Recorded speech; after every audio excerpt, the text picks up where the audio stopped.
আলহামদুলিল্লাহ, সকল প্রশংসা আল্লাহর জন্য, শান্তি অবতীর্ণ হোক আল্লাহ রাসূলের উপরে। আল্লাহুম্মা সাল্লি আলাইহি আল্লাহুম্মা বারিক আলাইহি। সকলে কেমন আছেন? আলহামদুলিল্লাহ। শোনেন, প্রোগ্রামের 2-4 জায়গায় যাই ঘোরাফেরা করতেছি, একটা ব্যতিক্রম প্রোগ্রামে আল্লাহ আমাকে এনেছেন। যেই প্রতিষ্ঠানের গুরুত্বপূর্ণ দায়িত্বশীল সভাপতি এবং পরিচালক যিনি রয়েছেন, তারা নিজেরাও একজন দায়ী মানুষ। আলহামদুলিল্লাহ।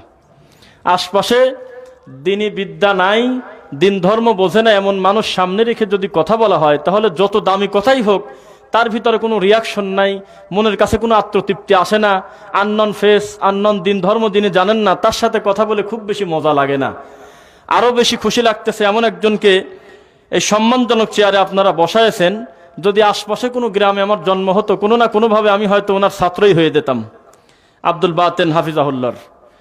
তো এই হিসেবে আমি বহু প্রোগ্রামে যত জায়গায় গিয়েছি, বুঝেছি। খুব অল্প 2টা কথায় শেষ করে দিচ্ছি। যিনি পরিচালক রয়েছেন, যিনি সভাপতি রয়েছেন, জ্ঞানের পাশাপাশি মানুষকে যে সঠিক বিদ্যা বিনয়ী করে, এটাই তার প্রমাণ। আলহামদুলিল্লাহ। কেন জানি আমরা একটা গতি তৈরি করে নিয়েছি যে সভাপতি মানেই, পরিচালক মানেই যে আলেম বিদ্বেষী অথবা আলেমদের প্রতি খুব একটা অস্বাভাবিক ব্যবহার। এটা একটা গতি হয়ে গেছে আমাদের সমাজে। আলহামদুলিল্লাহ, আমি মানুষ এই 2 জনের উপর সন্তুষ্ট। তুমি আল্লাহ এবার সন্তুষ্ট হয়ে দাও, আল্লাহুম্মা আমিন। এবং আপনারা যারা লম্বা সময় বসে আছেন, আমি আশা করি এখনো যারা বসে আছেন, আমরা 2টা কথা বললে খুব বেশি বিরক্ত লাগবে না, শুনবো ইনশাআল্লাহ। একদম সরাসরি আমরা কথাতে ফিরে যাচ্ছি। আল্লাহর মুখের ভাষার দিকে একটু খেয়াল করবেন। আলাম নাজআল লাহু আইনাইন, আমি কি তোমাকে 2 চোখ দেই নাই? তাদেরকে কি 2টা চোখ আমি দেই নাই? ওয়া লিসানাও ওয়া শাফাতাইন, আমি কি 2 ঠোঁট আর জিহ্বা দেই নাই? কথা দেখেন। ওয়া হাদাইনাহুন নাজদাইন, আমি কি তাকে 2টা রাস্তা দেখাই নাই, দেই নাই? এর ব্যাখ্যা হলো ফারিকুম ফিল জান্নাতি ওয়া ফারিকুম ফিস সাঈর, জান্নাতি এবং জাহান্নামে 2 ধরনের চলার পূর্ণ স্বাধীনতা দিয়ে আমি আল্লাহ তৈরি করেছি। ফামান শাআ ফালইউমিন ওয়া মান শাআ ফালইয়াকফুর, যে পারে সত্য মানে নিক, যে পারে সে কুফরি করুক, আমি আল্লাহর কি যায় আসে? আপনি কিয়ামত পর্যন্ত যদি সেজদায় পড়ে থাকেন আর যদি মনে করেন যে আমি আল্লাহকে একটু বড় করে সাল্লাম, আপনি ভুল করলেন। আল্লাহকে আমি আপনি বড় করব, তারপরে বড় হবে না, আল্লাহ বড় হয়েই আছে। কোনটা? পৃথিবীর সকল মানুষ যদি একযোগে সিদ্ধান্ত নেই মরা পর্যন্ত কোনোদিন আল্লাহকে সেজদা দেব না, আল্লাহতে 4 পয়সার কমাবারা হবে বলে মনে করেন? কি ঠেকা আছে আল্লাহর? প্রতিটার দিন তিনি 7ম আসমান থেকে নেমে 1ম আসমানে চলে আসবেন বান্দার নিকটে, কাছাকাছি, যে গুনাহ থেকে বান্দা আমার কাছে ক্ষমা চাক, আমি ক্ষমা করে দেব। কার প্রয়োজনে আসে বলেন তো দেখি? আমার আর আপনার প্রয়োজনে আসে না। আল্লাহকে আল্লাহ বলে ডাকার জন্য প্লেয়ারের অভাব নাই, কিন্তু অগণিত ফেরেশতা তৈরি করে রেখেছে, যাদের কোনো পেশাব পায়খানা নাই, যাদের কোনো ছেলে সন্তান নাই, দুনিয়াবি কোনো হাজত নাই, যার যে ডিউটি অটো খালি কন্টিনিউসলি এভরি টাইম সে ডিউটি পালন করে যাচ্ছে, পৌনপনিক, not only fixed but also plus, খালি বাড়তেই আছে, বাড়তেই আছে। আমি একটা সময় অধৈর্য হয়ে আল্লাহকে বলি, আল্লাহ তুমি কি খালি আমাকে চোখে দেখো? যত অশান্তিকে আমার পরিবারেই হয়, এই কথা ফেরেশতা মুখ দিয়ে বলে না কোনোদিন। তার যা ডিউটি হুবহু সে একটা গতির উপরে আছে। কিন্তু আপনি যখন রক্তে মাংসে গড়া মানুষ, পেশাব পায়খানা আছে আপনার, স্ত্রী সন্তান আছে আপনার ভিতরে লোভ আছে, অহংকার আছে, মানুষ হিসেবে রাগ আছে, সকল কিছুকে কুরবানি দিয়ে আল্লাহকে যখন একবার আল্লাহ বলে ডাকেন, তখন আল্লাহ বলতেছে আমার অন্তর তৃপ্ত হয়ে যায়। কেননা আমি তো তৈরিই করছি তোমাকে এই জন্য যে তোমার চাইতে দামি অবয়ব করে লাকাদ খলাকনাল ইনসানা ফি আহসানি তাকওয়িম, যেই কথা বলার আগে আল্লাহ নিজের 4টা কসম করছেন বড় বড়। তার মানে এই কথা আমরা কিন্তু নিশ্চিত যে আমরা খুবই ভাগ্যবান, না অস্পষ্ট আছে? খুব বড় ভাগ্যবান। আর যে রাসূল পেয়েছি, এই রাসূলের চাইতে দামি রাসূল এই মাটির উপরে আল্লাহ দেন নেই। সুবহানাল্লাহ। আপনি একটা কাজ করেন, একটা ছেলে আগামীকাল কি ইউনিয়ন পরিষদে চলে যাক, আমার গ্রামে হতে পারে, আমি আমার গ্রামের কথা বলি, আমার গ্রামের ইউনিয়ন পরিষদে যিনি করণিক আছেন, যিনি সচিব আছেন বা যিনি দায়িত্বশীল আছেন, তার কাছে গিয়ে একটা ছেলে যদি বলে যে আমি অমুকের ছেলে অমুক, ওই গ্রাম ভিত্তিক যদি ওই ছেলেটা হয়ে থাকে, আসলে যদি ভোটার হয়ে থাকে তার বাবা, ওই গ্রামের কেউ যদি বলে যে আমার আপনার এখানে একটা চারিত্রিক সার্টিফিকেট লাগবে, একটা জন্ম নিবন্ধন লাগবে বা পরিচয়পত্র লাগবে, এইটা গার্মেন্টসে শো করার পর আমার চাকরি হবে, এটা স্বাভাবিক প্রক্রিয়া না? তখন উনি কিন্তু নিজ দায়িত্ব সিল দিয়ে দিবে। কথা বোঝা গেল না? সিল দিয়ে দিবে। কেননা আপনি যেহেতু তার আওতাধীন মানুষ, এটা তার নীতি, এটা দিতে হবে, সে বাধ্য, এটা রুলস অ্যান্ড রেগুলেশন, এটা ল, সে মানতে বাধ্য। কিন্তু ওখানে লেখা থাকে কি বলেন তো দেখি? লেখা থাকে যে এই ছেলে সমস্ত রাষ্ট্রদ্রোহী অন্যায় থেকে মুক্ত। আমরা সাক্ষ্য দিচ্ছি এই ছেলে কোনো বড় ধরনের কোনো অপরাধ থেকে মুক্ত, খুব ভালো ছেলে, তাই তো কথা বোঝা যাচ্ছে তো? আল্লাহ সুবহানাহু ওয়া তাআলা দেখলেন যে এই মানুষ দেবে সিদ্ধান্ত, যেই মানুষের ব্যাপারে আল্লাহ বলতেছে ওয়া ইন তুতি আকসারা মান ফিল আরদি ইউদিল্লুকা আন সাবিলিল্লাহ। হে মুহাম্মদ সাল্লাল্লাহু আলাইহি ওয়াসাল্লাম, আপনি অধিকাংশ লোকের মতামত নিয়ে ধর্ম চালাবেন, এইটা সত্য হতে পারে না। আপনাকে চালাবে হলে ওহী জিবরাইল যেটা দেয় ওইটা নিয়ে আপনি মানুষকে বলে দেন, সিদ্ধান্ত আমি আল্লাহ দেব। অধিকাংশ মানুষের মতামত নিলে মূলত তারা আপনাকে মূল রাস্তা থেকে সরায়, তারা আপনাকে গোমরা করে ছাড়বে। নাউজুবিল্লাহ। কথা বুঝতেছেন তো? খুব বেশি ভাষার তারতম্য হওয়ার কথা না, বোঝা সহজ মনে হয়। তো আল্লাহ সুবহানাহু ওয়া তাআলা বললেন যে দুনিয়ার মানুষ এইভাবে আপনাকে চরিত্রের সার্টিফিকেট দেবে, এটা হয়? যেই ছেলেকে সিগনেচার আমি দিলাম, আমি একজন দায়িত্বশীল মানুষ, অথচ এই ছেলে হলে একটু আগেও জেনা করছে, হতে পারে কিনা? তার গোপন পাপ সম্পর্কে আমরা জানি না, সে মানুষ। একটু আগে একটা মার্ডার করছে, হতে পারে না? রাত দিন চুরি করে, হতে পারে না? ভাত কম খায়, গাঁজা বেশি খায়, হতে পারে কিনা? অথচ ওখানে আপনি সিগনেচার দিয়ে দিয়ে তাকে ধোয়া তুলসী পাতা বানা ছেড়ে দিলাম, গার্মেন্টসে চাকরি হয়ে গেল, হচ্ছে না? অথচ আল্লাহ বলতেছে মুহাম্মদ সাল্লাল্লাহু আলাইহি ওয়াসাল্লাম, আমি এমন একজন রব, আর আপনাকে এত সম্মান দিয়েছি, দুনিয়ার মানুষ আপনাকে ভালো বলবে, তারপরে আপনি ভালো হবেন। জি না, ইন্নাকা লা আলা খুলুকিন আযীম, আমি আসমান থেকে ঘোষণা দিচ্ছি, এই মাটির উপরে তোমার চাইতে দামি চরিত্রের অধিকারী আর কেউ নাই। সারা জীবন মুহাম্মদ সাল্লাল্লাহু আলাইহি ওয়াসাল্লামের কার্টুন বানিয়ে তাকে গালাগালি করে বিন্দু মাত্র সম্মানের হানি করতে পারবেন না, মূলত নিজে বেইজ্জত হবেন। কেননা এই সম্মান আল্লাহ বার দিয়েছে, কে কমাবে কে বাড়াবে বলেন? পৃথিবীর মানুষকে বলে দেন মুহাম্মদ সাল্লাল্লাহু আলাইহি ওয়াসাল্লাম, লাকাদ কানা লাকুম ফি রাসূলিল্লাহি উসওয়াতুন হাসানাহ। চিৎকার চেঁচামেচি বহু হয়ে গেছে, যত লাফালাফি যাই করুক, তুমি মুহাম্মাদের চরিত্রের ভিতরে যদি কেউ মূল আদর্শ খুঁজে না পায়, তার আর আদর্শের জায়গায় মাটির উপরে নাই। মুহাম্মদ সাল্লাল্লাহু আলাইহি ওয়াসাল্লাম, আপনি এই কথা বলে দেন, মা আতাকুমুর রাসূলু ফাখুযু ওয়া মা নাহাকুম আনহু ফান্তাহু। অত কোনো কথাই নাই, তুমি যেটা বলছো সেইটা যেন ধরে, তুমি যেটা থেকে নিষেধ করেছো সেটা থেকে যেন ফিরে, এটাই হলো দিন। মুহাম্মদ সাল্লাল্লাহু আলাইহি ওয়াসাল্লাম, তুমি বলে দাও আতিউল্লাহ ওয়া আতিউর রাসূল। আল্লাহকে যদি মান্য করতে হয় তাহলে মুহাম্মদ সাল্লাল্লাহু আলাইহি ওয়াসাল্লামের অনুসরণ করতে হবে। ওয়ালা তুবতিলু আমালাকুম, মাঝখানে কোনো পথই নাই, কোনো রকম হেরফের ফলে তোমার আমলই বাতিল। মুহাম্মদ সাল্লাল্লাহু আলাইহি ওয়াসাল্লাম, তাকে আল্লাহ বলতেছে লা তুহাররিক, আপনি হরকত করবেন না। হরকত মানে তাড়াতাড়ি। কি কষ্ট হচ্ছে মনে হয়?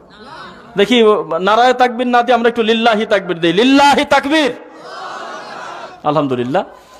আপনি হরকত করবেন না, হরকত মানে তাড়াতাড়ি। এক জবর এক জের এক পেশকে হরকত বলে। জবরের বাম পাশে খালি আলিফও না, পেশের বাম পাশে জদমালা ওয়াও না, জেরের বাম পাশে জদমালা ইয়াও না, খারা জবর খারাজের উল্টা পেশও না, তিন আলিফ চার আলিফের কোনো চিহ্ন নাই, সরাসরি হামজা জবর আ, এর নাম হলো হরকত। বোঝা যাচ্ছে না? আরো ভালো বুঝবেন আপনার ছেলে মক্তবে যারা যাচ্ছে, যে কোনো ছেলেকে বলেন যে হরকত কাকে বলে, বলবে যে তাড়াতাড়ি বরাকে হরকত বলে। আপনি হরকত করবেন না, লিসানাকা, আপনার জিহ্বাকে লিতাআজালা বি, এগুলো আয়ত্ত করার জন্য, মানে কোরআনটা।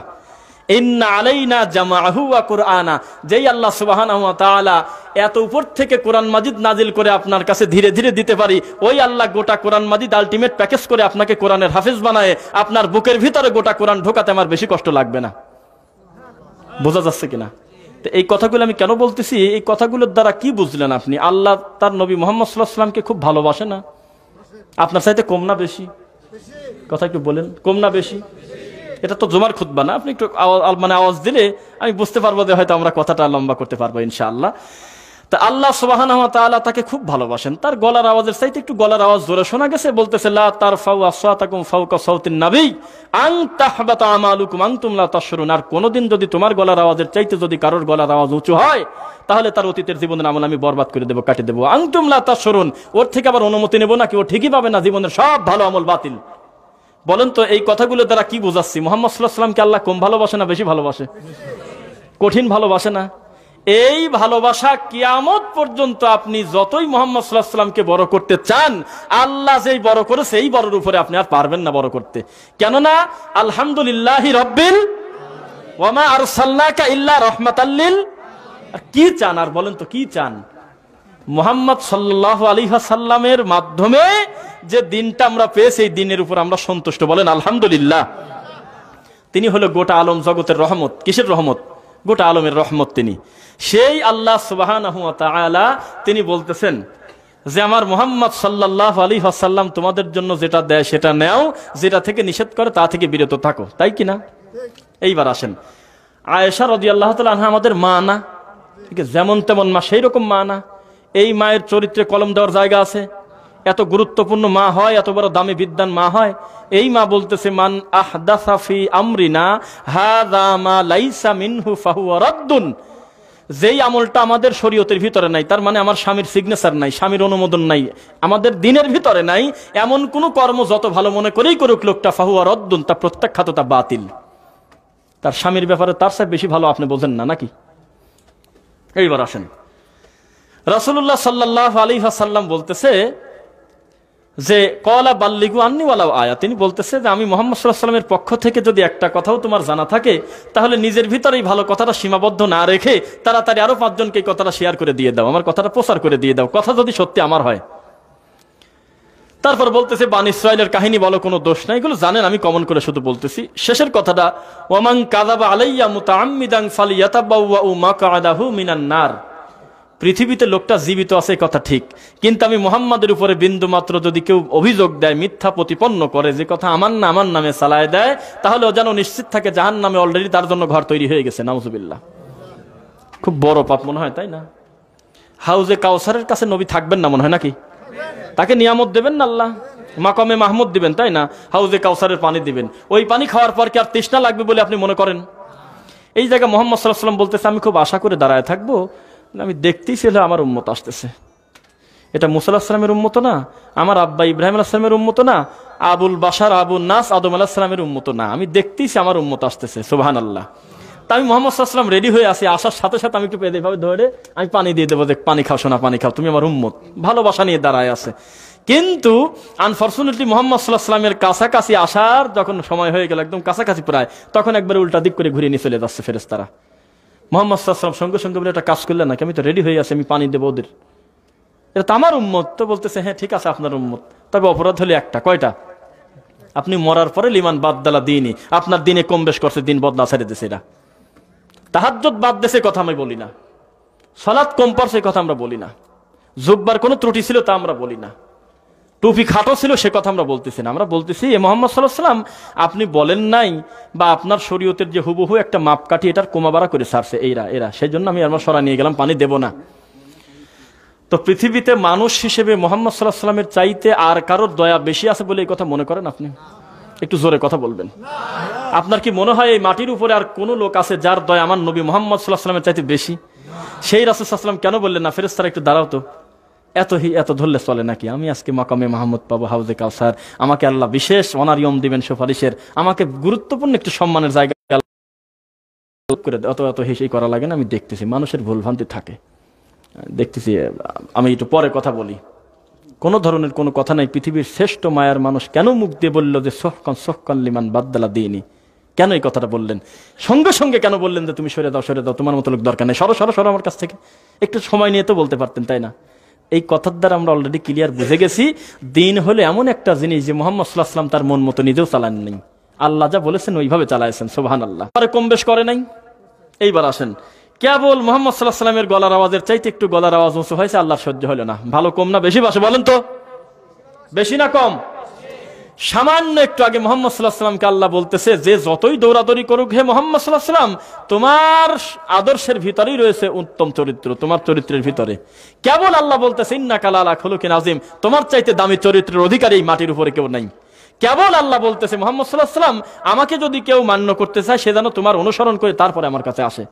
সেই আল্লাহ মুহাম্মদ সাল্লাল্লাহু আলাইহি ওয়াসাল্লাম কি এমন করছে, কি বলছে? কিছুই না। আল্লাহ বলতেছে যে মুহাম্মদ সাল্লাল্লাহু আলাইহি ওয়াসাল্লাম, একটা ব্যাপার আছে, তোমাকে সতর্ক করি, লাইন আশরাকতা লা ইয়াহবাতান্না আমালুক, তুমি যদি সেই কাজটা করো তো তোমার আমল আমি বাতিল করে ছাড়বো।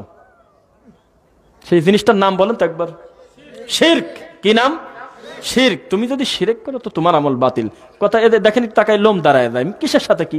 কেবল বলতেছে তুমি ঘন ঘন জিহ্বা নাড়াচাড়া করলে আমার কষ্ট লাগে। হে মুহাম্মদ সাল্লাল্লাহু আলাইহি ওয়াসাল্লাম, তুমি হলো সবচেয়ে দামি চরিত্রের অধিকারী, তুমি হলো রাহমাতাল লিল আলামিন। সেই রাসূলকে বলতেছে তুমিও যদি শিরক করো তো তোমার আমল আমি বাতিল করবো। জিনিস কত বড় খারাপ ব্যাপার ভাবেন। শোনা যাচ্ছে কিনা? কত বড় নোংরা জিনিস হলে এই কথা বলা যায়, হে মুহাম্মদ সাল্লাল্লাহু আলাইহি ওয়াসাল্লাম, তুমি যদি ওই কাজটা করো তার তোমার আমলও বাতিল করে দেবো আমি। ওয়ালাউ আশরাকু লাহাবিতা আনহুম মা কানু ইয়ামালুন, শুধু তোমার না, ওরাও যদি শিরক করে ওদের আমল বরবাদ করে ছাড়বো। লা আখাযনা মিনহু বিল ইয়ামিন সুম্মা লাকাতানা মিনহুল ওয়াতিন। মুহাম্মদ সাল্লাল্লাহু আলাইহি ওয়াসাল্লাম, আমি নিশ্চিত জানি তোমার সাহাবীরা তুমি যদি এখন বলো তো বিষ খাও, বিষ খায় ফেলবে, কেননা তুমি হলো শরীয়তের দিন। তুমি মুহাম্মদ সাল্লাল্লাহু আলাইহি ওয়াসাল্লামের মাধ্যমে আমি দিনটা পরিপূর্ণ করে ফেলছি, তাই করেন নাই? তুমি যদি এই সুযোগ নিয়ে যদি একটা শব্দ আমি আল্লাহর নামে বানায় বলো যে কথা আমি বলি নাই, তাহলে আমি তোমার ডান হাত ধরে গলা কাটি ছাড়বো। কিসের সাথে কি? আপনি ঠান্ডা হয়ে যাওয়ার কথাগুলো শুনে।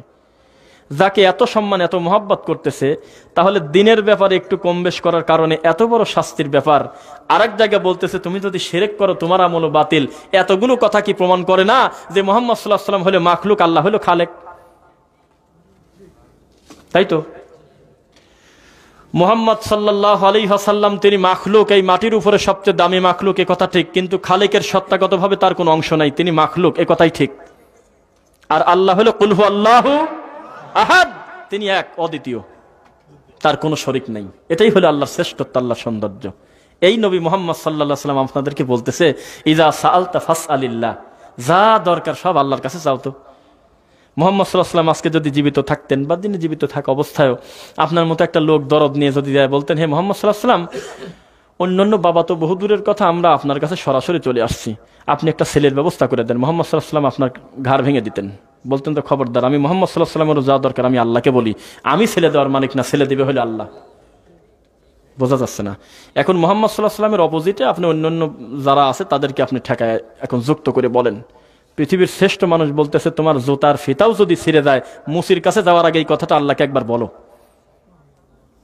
এই কথা বলার উদ্দেশ্য যে আমার উম্মতটা ছোট হোক বড় হোক, কোনো জিনিস চাইতে যাতে আমি আল্লাহর কাছে কার্পণ্য না করে, মানে আল্লাহর কাছে কার্পণ্য না করে। মুহাম্মদ সাল্লাল্লাহু আলাইহি ওয়াসাল্লাম বলতেছে এই কথা। তাহলে আমার দিনের সৌন্দর্য শ্রেষ্ঠত্ব হলো আমাদের দিনে কোনো কালা সাদার বৈষম্য নাই, কোনো খাটো লম্বার মানে কমাবাড়া নাই। আছে কি? ইন্না আকরামাকুম ইনদাল্লাহি আতকাকুম, নিশ্চয়ই ওই হলো বেশি সম্মানিত যে আমি আল্লাহকে যথাযথ মূল্যায়ন করে ভয় করে, ও হলো সবচেয়ে বেশি সম্মানী মানুষ। কষ্ট হচ্ছে মনে আপনাদের? তাহলে আল্লাহ সুবহানাহু ওয়া তাআলা এত কথা বলে আমাদেরকে বোঝাতে চাচ্ছেন, আমাদের কিন্তু ভেজাল কমায় দিয়েছে। বিশ্বাস করেন, একজনকে মানা ভালো, 15-20 জনকে রাজি করা জবর ভেজাল। একটা কামলা যদি 15 জন মালিকের আন্ডারে থাকে ওর জীবন শেষ, একবারে, যাকে বলে একবারে শেষ। একজন বলতেছে পানি, ঠান্ডা পানি নিয়ে আসছি, গরম সালাম আমি। আর একজন বলবে যে জুতা সোজা করিস নাই, আর একজন বলবে যে গরুর খাবার দিস নাই। 15 জন মালিক হলে খুব ভেজাল আছে। আপনার সমস্ত বোঝা কম। আপনি কি জানেন অন্যান্য নবীর উম্মতের থেকে আপনার হায়াত কম হলেও আপনার ছোট ছোট আমলকে রাবারের মতো টেনে আল্লাহ অগণিত নেকি দিয়ে ভরপুর করে রেখেছেন। সুবহানাল্লাহ। কোন নবীর উম্মতের এই সিরিয়াল আপনি দেখাতে পারবেন না যে বিসমিল্লাহ বলে সূরা ইখলাস 3 বার পড়লে অন্য উম্মতের একবার কোরআন মাজিদ পড়লে যত নেকি হয় তত নেকি হতো। আপনাকে আল্লাহ ভালোবেসে বলতেছে ইল্লা মান তাবা ওয়া আমানা ওয়া আমিলা আমালান সালিহান ফাউলাইকা ইউবাদদিলুল্লাহু সাইয়্যাতিহিম হাসানাত। মানুষ খালি একবার বলুক আমি আল্লাহকে সরাসরি, আল্লাহ আমার ভুল হয়ে গেছে, এই কথা বলে মরা পর্যন্ত যদি এই কথার উপর ইস্তিকামত লোকটা থাকে, তাহলে অতীতের গুনাহগুলো মাফ হয়েছে, কথাটা মিথ্যা। সব গুনাহ আল্লাহ নেকি দিয়ে বদলায় দিছে। মুসলমানের লস আছে। মুসলমানের গায়ে একটা কাঁটা পর্যন্ত ফোটে না যেই কাঁটা তার গুনাহ মাফের জন্য আসে নাই। মুসলমানের জ্বর লাভ, মুসলমানের করোনা লাভ, মুসলমানের পেট খারাপ লাভ, মুসলমানের মাথা ব্যথা লাভ, মুসলমানের সকল অসুবিধাই দুনিয়ার জন্য লাভ। কেননা আলিফ লাম মিম আহাসিবান নাসু আন ইউতরাকু আন ইয়াকুলু আমান্না ওয়া হুম লা ইফতানুন। সূরা আনকাবুত 1 এবং 2 আল্লাহ বলতেছে আহাসিবান নাস, মানুষ কি এই কথা মনে করে? Interrogative sentence. মানুষ কি এটা ভাবে? আমরা সবাই ঘোষণা দিয়ে দিলাম যে আমার ঈমান আনছি, আর এমনি এমনি আমি আল্লাহ ছেড়ে দেবো। ওয়ালাকাদ ফাতান্নাল্লাযীনা মিন ক্বাবলিহিম, তাদের পূর্বে কাউকে আমি ছাড়ি নাই। ফালা ইয়ালামান্নাল্লাহুল্লাযীনা সাদাকু ওয়া লা ইয়ালামান্নাল কাযিবিন। এই কথার উপরে তারা আসলেই সত্যবাদী না মিথ্যাবাদী পরীক্ষা না করা পর্যন্ত কবরে ঢোকাবো না কাউকে। তাহলে ঈমানের পরিস্থিতি যার যত বেশি তার পরীক্ষা তত বেশি। কম বেশি ঈমানের উপর হয় কিনা? পরীক্ষা তো দিতেই চাচ্ছি না আমরা, পরীক্ষা দেওয়ার টাইম নাই। পৃথিবীর শ্রেষ্ঠ গ্রন্থ কিতাবের নাম একটু বলেন তো মুখ দিয়ে একটু জোরে করে। এর চাইতে দামি গ্রন্থ আপনার আছে বলে মনে হয়? আপনি এইটাকে কেন অবহেলা করতে চাচ্ছেন? এই কোরআন মাজিদ থেকে মানুষ কিন্তু হেদায়েত নেয়, জানেন কি? বিশ্বাস করেন এই কোরআন মাজিদ থেকে আবার পথভ্রষ্ট হচ্ছে তার নিজের ভুলের কারণে, গোমরাহির কারণে, অন্তরে রোগ থাকার কারণে। আল্লাহর কোরআন মাজিদের এত লোকটার কাছে অনিরাপদ। নাউজুবিল্লাহ। একটা কথা বলি, আল্লাহ বলতেছে মাই ইয়াহদিল্লাহু ফাহুয়াল মুহতাদ, আমি যদি হেদায়েত না দেই আর কেই হেদায়েত দেবে? ওমা ইউদলিল ফালান তাজিদ লাহু ওয়ালিয়্যা মুরশিদা, হেদায়েত যদি আমি না দেই তাহলে তার জন্য কোনো ওলি মুর্শিদ কে আছে তাকে হেদায়েত দেয়? মিলে গেল না কথাটা? এখন এই কোরআন মাজিদ পড়াই হুজুর আবার 30-40 বছর পরে কোরআন বলে পড়ায় মানুষের কাছে, ও আবার অনুবাদ করতেছে। যার কোনো ওলি নাই, যার কোনো মোরশেদ নাই, যার কোনো বাবা নাই, তার তো হেদায়েতে নাই। দেখো সূরা কাহাফে আল্লাহ বলতেছে। তাহলে এত বড় দামি সম্পদ কি আমাদের টুপিওয়ালার কাছে নিরাপদ? কথা তো বুঝতেছেন না। ফামান শাআ ফাল ইউমিন ওয়া মান শাআ ফাল ইয়াকফুর, স্পষ্ট ঘোষণা আল্লাহর। আপনি যেখানে যাবেন একদম কোরআন মাজিদ আয়াত ওখানে সেট হয়ে আছে, মিলে যাচ্ছে, আলহামদুলিল্লাহ। আরেকটু বলে নেই, কিতাবুন এইটা আনজালনাহু আমি আল্লাহর উপর থেকে নাজিল করছি, ইলাইকা আপনার উপরে, কা মানে মুহাম্মদ সাল্লাল্লাহু আলাইহি ওয়াসাল্লামের জন্য, লি মানের জন্য, তুখরিজা খরাজা বের করার জন্য, মিন মানে হতে জুলুমাত মানে অন্ধকার সমূহ, ইলা মানের দিকে, নূর মানে আলো, নূর মানে হেদায়েত, নূর মানে ইসলাম। কোরআন মাজিদটা আমি মুহাম্মদ সাল্লাল্লাহু আলাইহি ওয়াসাল্লাম তোমার উপরে আমি আল্লাহ দিছি, এই কারণে অন্ধকার সমূহ থেকে মানুষকে টেনে বের করে আলোর পথ দেখাবে। আলো হলো হেদায়েত। আলো কি? মিলে গেল কিনা? তাহলে এই কুসংস্কার, এটার ব্যাখ্যা কি? এটার ব্যাখ্যাই হলো বিদআত, শিরক, কুফর, আল্লাহ ব্যতীত গায়রুল্লাহর নামে যে সমস্ত কর্ম করতেছে মানুষ আল্লাহকে খুশি করার জন্য, যে সমস্ত মিডিয়া ধরে বসে আছে, প্রত্যেকটা হলো জুলুমাত। আর একমাত্র হেদায়া হলো আল্লাহর কোরআন এবং নবীদের সুন্নাহ। আলহামদুলিল্লাহ। এইটা কথা বলি, এত বড় দামি সম্পদ আমাদেরকে দিয়েছেন যা কোনোদিন রদ বদল হবে না। সুবিধা হলো না তাহলে আপনার? আদম আলাইহিস সালাম কোনোদিন এই কথা ভাবেই নাই জীবনে, যে আমার উপরে আল্লাহ যে বিধান দিলেন এই বিধানই একেবারে কিয়ামত পর্যন্ত চলবে, এই কথা তিনি ভাবেন নাই। তিনি জানতেন আমি একটা নির্দিষ্ট সময়ের জন্য এসেছি, আমার পরে নবী আসার সিরিয়াল আছে। জানতেন না এই কথা? নূহ আলাইহিস সালাতু ওয়াস সালাম কোনোদিন ভাবেই নাই যে আমি নূহই শেষ নবী, আমার পরে আর নবী আসবে না, কেননা তিনি নিজেও জানেন যে এই সিরিয়ালটা চালু আছে। মুসা আলাইহিস সালাম পর্যন্ত নিশ্চিত জানতেন যে আমার পরে ঈসা আসবে, আমি শেষ না। কিন্তু আমাদের নবী মুহাম্মদ সাল্লাল্লাহু আলাইহি ওয়াসাল্লামকে একবার যখন এই মাটির উপরে আল্লাহ দিলেন, সঙ্গে সঙ্গে নবুয়তির দরজায় তালা লেগে গেছে। কিয়ামত পর্যন্ত আর কোনোদিন ভিন্ন কোনো শরীয়ত ওহী এই মানে দুনিয়াতে আসবে না। তাহলে এই কথার দ্বারা আমরা ক্লিয়ার বুঝে গেছি আল্লাহ তুমি আমাদের উপর খুশি। তা না হলে এই কথা কেন বললে? তা না হলে ওই নবী মুহাম্মদ সাল্লাল্লাহু আলাইহি ওয়াসাল্লামের আমাদের উম্মত কেন করলে? আমরা নিশ্চিত আমরা মানুষ জীবনে এমন কোনো বিপদে পড়ব না যেই বিপদের সমাধান আলাদা করে আবার ওহী দিয়ে নাজিল করা লাগে। তুমি আগেই দিয়ে রাখছো মুহাম্মদ সাল্লাল্লাহু আলাইহি ওয়াসাল্লামের উপরে। সুবহানাল্লাহ। তাহলে আমরা এই কোরআন পেয়ে খুশি না বেজার? খুশি না? বিশ্বাস করেন এই কোরআন থেকে যেভাবে হেদায়েত নিচ্ছে, কোরআন থেকে রাত দিন গোমরাও হয়ে যাচ্ছে। আল্লাহ বলতেছে কি আর আমরা করতেছিটা কি? একটা কথা বলেন না আপনারা, আমি তোমার বললামটা কি আর তুমি করলা কি? এরকম একটা কথা আছে না? আমি কি তোমাকে এই কথা বলছি? আমি তোমাকে বললাম যে অনুনাজ্জিলু মিনাল কুরআনি মা হুয়া শিফাউন ওয়া রাহমাতুল লিল, আর তুমি কি মনে করলা? তুমি মনে করলা যে কোরআন মাজিদের আয়াত কাটি প্যাকেট করি মানুষের গলায় 501 টাকা দিয়ে ভরিয়ে দেবো। আমি কি তোমাকে এই কথা বলছি নাকি? আমি বলছি মান করা আল কুরআন বিল হারফ, একটা হরফও যদি তুমি পড়ো তাহলে তোমাকে আমি 10টা প্রতিদান দেব। ফালাহু আশরু আমসালিহা, আমি তোমাকে 10টা প্রতিদান দেব। সুবহানাল্লাহ। আর তুমি যদি তদ অনুযায়ী আমল করো, আর যদি এই সত্য কথা আরো 5 জনকে বলে দাও, তাহলে তোমার পুরস্কার হিসেবে জান্নাত দেব। আর আমি মনে করলাম যে এত ভেজাল আমার কাম না, যেহেতু এই কোরআন হলো শেফা, তাহলে জ্বর আছে আমি 301 টাকা দিয়ে তাবিজ ভরে ছেড়ে দিয়ে দিই। তাহলে আমি কি সঠিক বুঝ নিলাম না আমি উল্টা আমি অন্তরের রোগের কারণে কোরআন থেকে ভুল ব্যাখ্যা নিলাম? ভুল ব্যাখ্যা নিলাম না? আমি আজকে আপনাদের বারবার প্রমাণ করার চেষ্টা করব, এই দামি সম্পদ নিয়ামত থেকে মানুষ হেদায়েত পাচ্ছে, মানুষ গোমরাও হচ্ছে তার রোগের কারণে অন্তরের। মানুষ খালি শরীরের রোগ হয় না, তার আত্মারও রোগ হয়, হয় কিনা? আর যেই আত্মার রোগ মুহাম্মদ সাল্লাল্লাহু আলাইহি ওয়াসাল্লামের সুন্নাহ আর আল্লাহর কোরআন দিতে পারে না, ওর চাইতে বড় প্রতিবন্ধী রোগী এই মাটির উপরে আর কেন নাই। ও নিজেই চাচ্ছে না যে ওর শরীর থেকে রোগগুলো ঝরে চলে যাক। বোঝা কি যাচ্ছে? এটা কথা। আল্লাহ বললেন কি যে কদ জাআকুম মিনাল্লাহি নূর, তোমাদের মাঝে আমি নূর পাঠালাম। এই জায়গা বানালেন হলো নূর মুহাম্মদ সাল্লাল্লাহু আলাইহি ওয়াসাল্লাম। আর ওই নবী মুহাম্মদ সাল্লাল্লাহু আলাইহি ওয়াসাল্লাম আল্লাহর কাছে বারবার বলতেন, আল্লাহ আমার চক্ষুকে নূর দিয়ে পবিত্র নূর দিয়ে পরিপূর্ণ করে দাও, আমার হাতকে নূর করে দাও, আমার শরীরকে নূর করে দাও, আমার মুখকে নূর করে দাও। তো কিসের সাথে কি করলেন আপনি? যে লোক নিজেই নূর, তার কি আবার আলাদা করে চোখ নূর হওয়া লাগে? ধরা খেয়ে গেলেন আপনি। বলেন তো আমার সাথে একটু জোরে করে, বেদাতি চালাক বেশি না সুন্নাতওয়ালা চালাক বেশি? বেদাতি বোকা, বেদাতি ধরা খায় দেয় সুন্নাতের কাছে। বেদাত করতে করতে করতে করতে 30 বছর ধরে নিলাম যে করেইছে, একটা সুন্নাতের কাছে বেদাত কুরবানি হয়ে যাবে মিনিটে মিনিটে ইনশাআল্লাহ। এ সময় আসে নাই? বলেন আলহামদুলিল্লাহ। জমিয়ে গেছেন কেন বুঝতে পারলাম না। আসলে আমার তো কোনো বিরক্তি লাগতেছে না।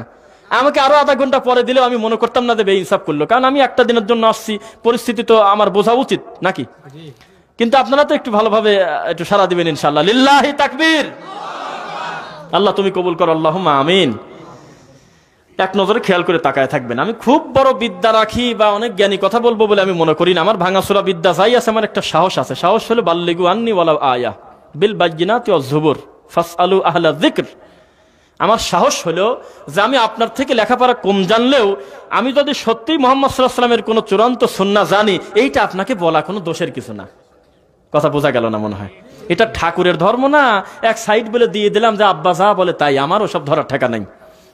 এটা তা নেই। ধর্মের সৌন্দর্য হলো টুপিওয়ালা হুজুর যখন ধর্ম প্রচার করতে গিয়ে ব্যর্থ হলো, এত বড় দামি সম্পদটা যখন আমি টুপি মাথায় দিয়ে কোরআনের হাফেজ হয়ে আলেম হয়ে যখন আমি তাবিজের কিতাব বানাইছি, আমি যখন মরা মানুষকে নিয়ে দোয়া করা বাদ দিয়ে বিজনেস করে আমি কুলখানি মিনিটে মিনিটে করা ধরলাম, আমি যখন মানুষের কাছে একটা লম্বা সময় পড়ে থাকলাম, আমি যখন মুহাম্মদ সাল্লাল্লাহু আলাইহি ওয়াসাল্লামের দিন থেকে সরে গেলাম, তখন আল্লাহ একটা প্যান্ট শার্ট পরা একটা মানুষকে দিয়ে খেদমত নেওয়া শুরু করলেন। সারা পৃথিবীর 200 কোটি মুসলিম লোকটার কাছে ঋণী।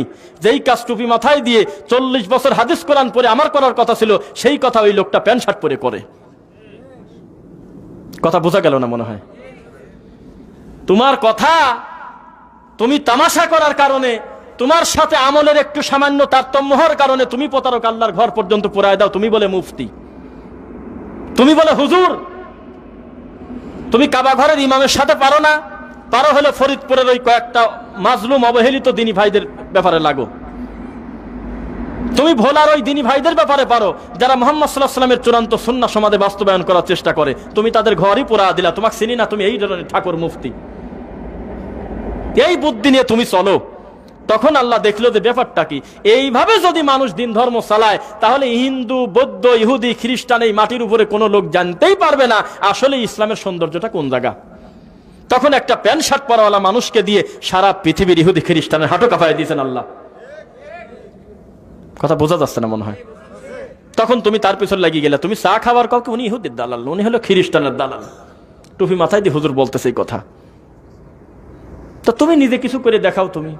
তোমার কথা তুমি ইঁদুর বিড়াল মুরগিও শোনে না। বাটপারি করতে করতে নিজের বাপের প্রতি হিংসা করতে চাও, কেননা বাপ সহিহ আকীদা গ্রহণ করছে অথবা ছেলে সহিহ আকীদা গ্রহণ করছে। তুমি নিজের কলিজার টুকরা সন্তানকে বলতেছো যে তুই ফিতনা করিস কি জন্য? তুই কি আমার আব্বা হুজুর চেয়ে বেশি বুঝিস নাকি? আব্বা হুজুর পালকি চলে আসতো, যে মোটা গলা, যে বড় পাগড়ি পরতো, তুমি খাওয়ালিয়ে যে সব সালপালি কাম করো, ওসব সৌদি যা চলো গে, সব এই দেশে চলে না। ইমাম সাহেব রাগ করে, মুরব্বীরা বলে যে তোমার সওয়াল আবার নতুন আমল শুরু করলো, এরকম ঘোড়ার লেজের মতো এরকম করে, নাউজুবিল্লাহ। তোমার ছেলে ঠেকাও তো, এই জাতি বিদ্যা তোমার কাছে কি আল্লাহর কোরআন নিরাপদ? তখন আল্লাহ ডক্টর জাকির নায়েককে দিলেন, সারা পৃথিবীর ইহুদি খ্রিস্টান না মানুক আমাদের ধর্ম, অন্তত এই কথা ক্লিয়ার বুঝে গেল, ফাজলামো যাই করি ইসলামের কাছে আমি কিছু না। এত বড় দামি মানুষকে তুমি বলো ইহুদির দালাল, এই হলে তোমার জ্ঞান। উদাহরণটা বারবার দেই, সত্য ঘটনাতেই বলতেছি, বিশ্বাস করেন, আপনি হাসবেন। ওই দ্বিতীয় বক্তা প্রধান বক্তা থাকে না, আগে পাশে এটা ব্যাপার। তো দ্বিতীয় বক্তা ওয়াজ করতেছে, প্রধান বক্তা রেস্ট নিচ্ছে। ধরেন আমি রেস্ট নিচ্ছি বা একজন ছিল তিনি রেস্ট নিচ্ছে, তিনি জানেন না যে দ্বিতীয় বক্তা কি ওয়াজ করতেছে, জানতেছে। যারা জানেন আসলে এই কথাটা আমি বলি মাঝে মধ্যে, সত্য ঘটনা তাই। তো দ্বিতীয় বক্তা বক্তব্যের ফাঁকে বলছিল, ডক্টর জাকির নায়েক হইল আল্লাহ পাকের একটি বিশেষ নিয়ামত এই মাটির উপরে, ঠিক কিনা বলেন? সব কয় ঠিক, সবাই ঠিক বলছিল। প্রধান বক্তা বক্তব্য 20-25 মিনিট হওয়ার পর তিনি এক ঝুলে বলল, ডক্টর জাকির নায়েক হলে ইহুদির দালাল, ঠিক কিনা বলেন? তাও কয় ঠিক। একই সভাপতি, একই সেক্রেটারি, একই শ্রোতা, একই মুরব্বী, সব বসে একই গতিতে ঠিক বলতেছে। তোমার ঠিকের আশায় দিন চলবে না দিন চলবে মুহাম্মদ সাল্লাল্লাহু আলাইহি ওয়াসাল্লামের সুন্নাহ এবং আল্লাহর কোরআন দিয়ে? কোনটা? কয় যে জনপ্রিয়তা লাগবে, সব অত ফিতনা করো না, সমাজে ভেজাল করা বাদ দিয়ে সবার সাথে মিশে চলো বেটা। ওইভাবে চলে নাকি? বাপদাদাকে সবই ভুল করছে, ওদের সাথে মিল করে চলো। তোমার মতো মিল করলে আর মুহাম্মদ সাল্লাল্লাহু আলাইহি ওয়াসাল্লামের মক্কা ছেড়ে মদিনা যাওয়া লাগে না। তোমার মতো হেকমত করতে গেলে, তোমার মতো ঠান্ডা হুজুর হলে মুহাম্মদ সাল্লাল্লাহু আলাইহি ওয়াসাল্লামের এত কষ্ট করতে হয় না। তুমি ঘুরে ফিরে বলতে চাচ্ছ যে এইসব সুন্নাতের কথা বলো না, এগুলি খাটো সুন্নাত। নাউজুবিল্লাহ। রাসূল সাল্লাল্লাহু আলাইহি ওয়াসাল্লামের সুন্নাতকে আমরা কখনো খাটো বলি না, ছোট হোক। এই ছোট সুন্নাতকে আমি ছোট বলার কি? খালি একটা ব্যক্তির সাথে ব্যক্তির ডিস্টেন্স মেইনটেইন করার কারণে, ফিজিক্যাল ডিস্টেন্সটা আমি পায়ের সাথে পা মিলালাম, সঙ্গে সঙ্গে আল্লাহ বলতেছে রফা বিহা দারাজা, তোমার দরজা আমি টানি বড় করে দিলাম। কথা বলেন না কেন? সুবহানাল্লাহ। পায়ের সাথে পা মিলাইলেন, বলতেছে বানাল্লাহু লাহু বাইতান ফিল জান্নাহ, দিলাম তোমার জান্নাতে ঘর তৈরি করে। আর তুমি প্রতারক, তুমি বলতেছে এগুলো ছোটখাটো ব্যাপার, ইনি ফিতনা করো কেন? এটা কথা বললে নাকি? ফিতনা তো তুমি করো। তুমি একটা লম্বা সময় দিনকে বিকৃত করে ছাড়ছো। আমি যখন তোমার সামনে সুন্নাত নিয়ে এসেছি, ইউ কাযযাবু সাদিক ইউ সাদ্দাকুল কাযিব, সত্য মিথ্যা হয়ে গেছে, মিথ্যা সত্য হয়ে গেছে। তুমি মরা পর্যন্ত ভেজাল ঘি খাই তুমি চলবে, তাই বলি কি অরিজিনাল ঘি কেউ খাবে না এই মাটির উপরে? নিজের গাভীর দুধ দিয়ে কেউ কি ঘি বানাবে না? তুমি না হয় ভেজাল ঘি মধু খাও বা মধু খাও, এটা আমরা অস্বীকার করি না। তা আমি যদি নিজে ভুমরের শাক কেটে যদি আমি মধু খাই, আমার কি দোষ আছে? তুমি রাগারাগি করে শুরু করলে যে আমারটার সাথে মেশে না। এ বেটা, তোমারটা সেনি মিশানো আর আমারটা অরিজিনাল, তুমি বোঝো না? আজকের থেকে মাত্র 30 বছর আগে সবচাইতে মোটা হুজুর যেটা ছিল, 3 গ্রাম 5 গ্রাম মিলে একটা মৌলবি পাওয়া যেত। তাও কইলে আলিফ বা তাসা পড়া মৌলবি না, আলিফ বে তেসে পড়া মৌলবি। একটা ফতোয়ার জন্য 3 গ্রাম 5 গ্রাম হারিকেন লাগায় দিনের পর দিন কষ্ট করে লোকটার বাড়িতে যাওয়া লাগছে। মুরব্বীর একটু কথা বলবেন, যাওয়া লাগে নাই? তখন সেই হুজুর কি আলিফ বা তাসা পড়তো না আলিফ বে তেসে পড়তো? আজকে বাড়িতে যা ছেলের ঘাড়ের পর ধরে পিটান। 2 দিনের ছেলে বেশি বোঝো।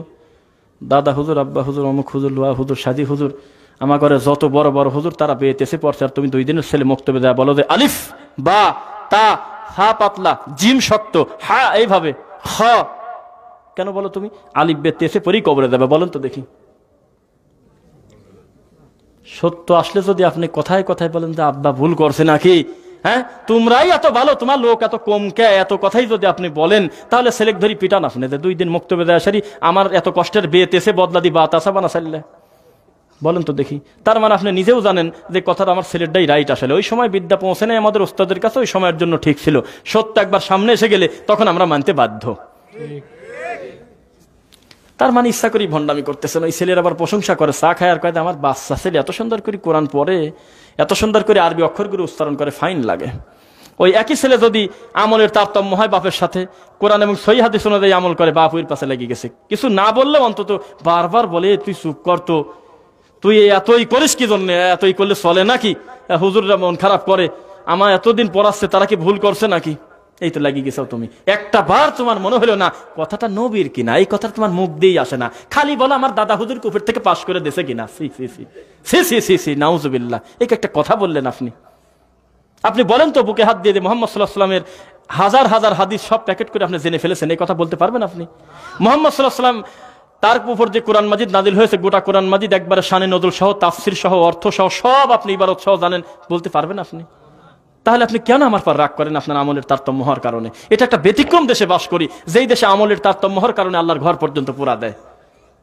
এই প্রতারক হুজুর, ও বলে 40 বছর বুখারি পড়ায়, আল্লাহ কোন জায়গা আছে তাই জানে না।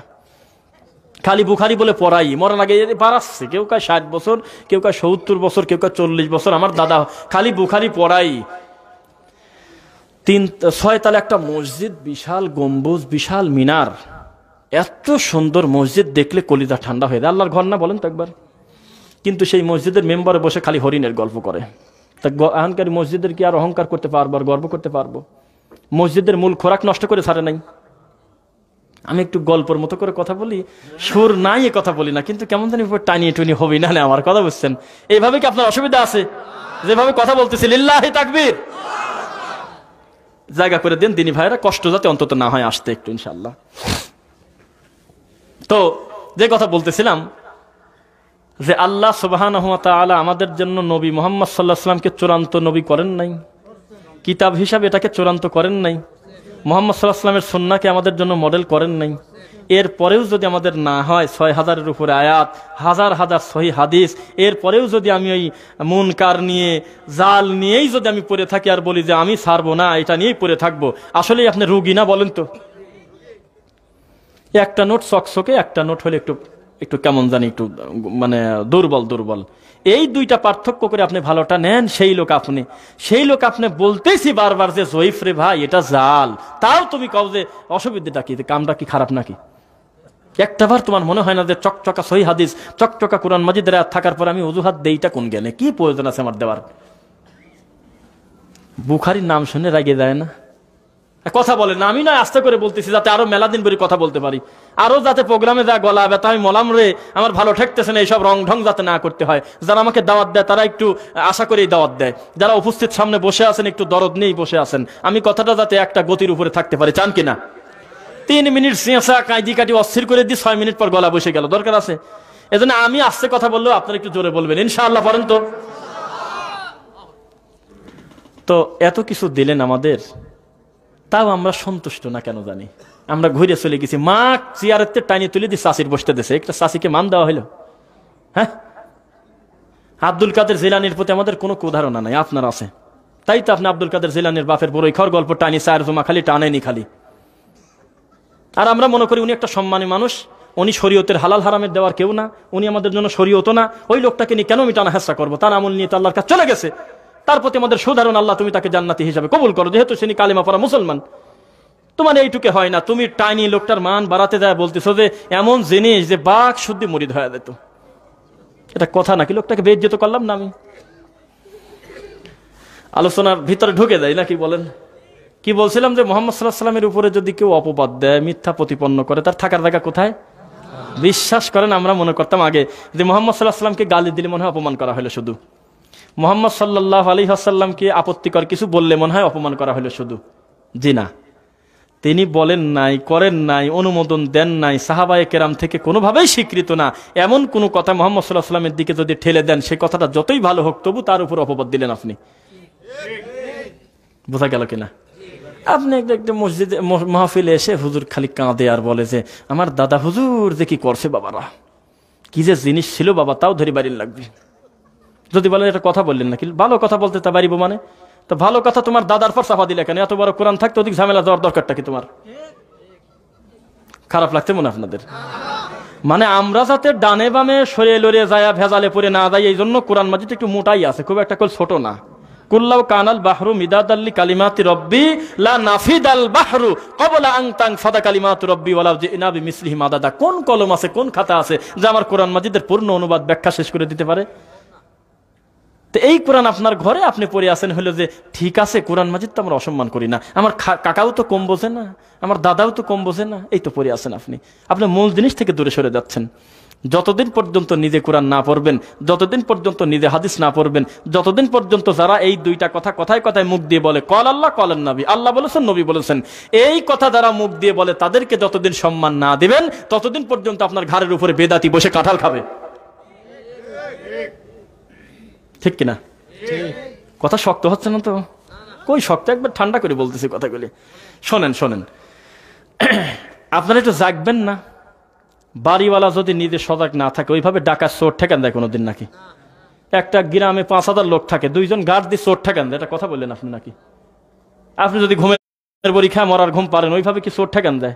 তা নিজের একটু সজাগ থাকা লাগবে কিনা বলেন তো একবার। এই ইসলাম ধর্মটা আমার একার না, আপনারও। মুহাম্মদ সাল্লাল্লাহু আলাইহি ওয়াসাল্লামকে আমার একার নবী না আপনারও নবী? তাহলে আপনার সামনে যারা দিন প্রচার করে তারা আপনার উপকারও করতে পারে, ক্ষতিও করতে পারে কিনা? যেহেতু দুইটা সুবিধা আল্লাহ দিয়েছেন কিনা? দিয়েছেন। তাহলে আপনার ধর্ম বিশ্বাস করেন, এতদিন ওয়াজ করছি আলেম ওলামার ব্যাপারে, বিদাতির ভয়াবহতার ব্যাপারে, শিরককারীর ভয়াবহতার ব্যাপারে, কুফরকারীর ভয়াবহতার ব্যাপারে, একবারে ভ্রান্ত আকীদার লোকের ব্যাপারে, সব কিছু আমরা ক্লিয়ার করছি। আজকে কথা হবে আপনাদের ব্যাপারে, শুনবেন ইনশাআল্লাহ। বিশ্বাস করেন, আপনারা যতদিন আপনাদের এই দামি সম্পদটা আমাদের মতো হুজুরদের কাছ থেকে পাই টু পাই বুঝে না আনিবেন, ততদিন পর্যন্ত আমরা আপনাদেরকে প্রতারণা দেবই দেব।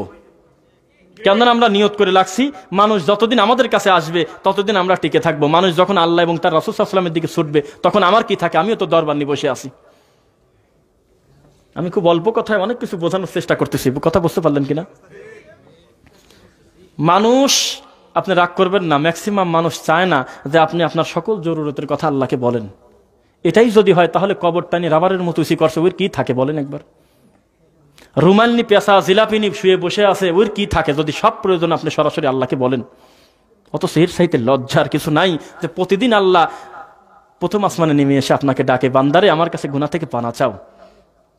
ও দেনাদার, ও পাওনাদার, ও মাজলুম, সব কথা ভেজাল বাদ দিয়ে সিজদায় পড়ে আমি আল্লাহকে বলো। নিরিবিলি টাইম আছে, এখন আমাকে একটু বলো, আমি শুনবো সব কথা। আপনি বলতেছেন তো ওইভাবে বললে শোনে নাকি? রাত দিন গোল হয়ে বসে খালি ইল্লাল্লাহ টান দিয়ে তাহলে উঠে চলে যাবো।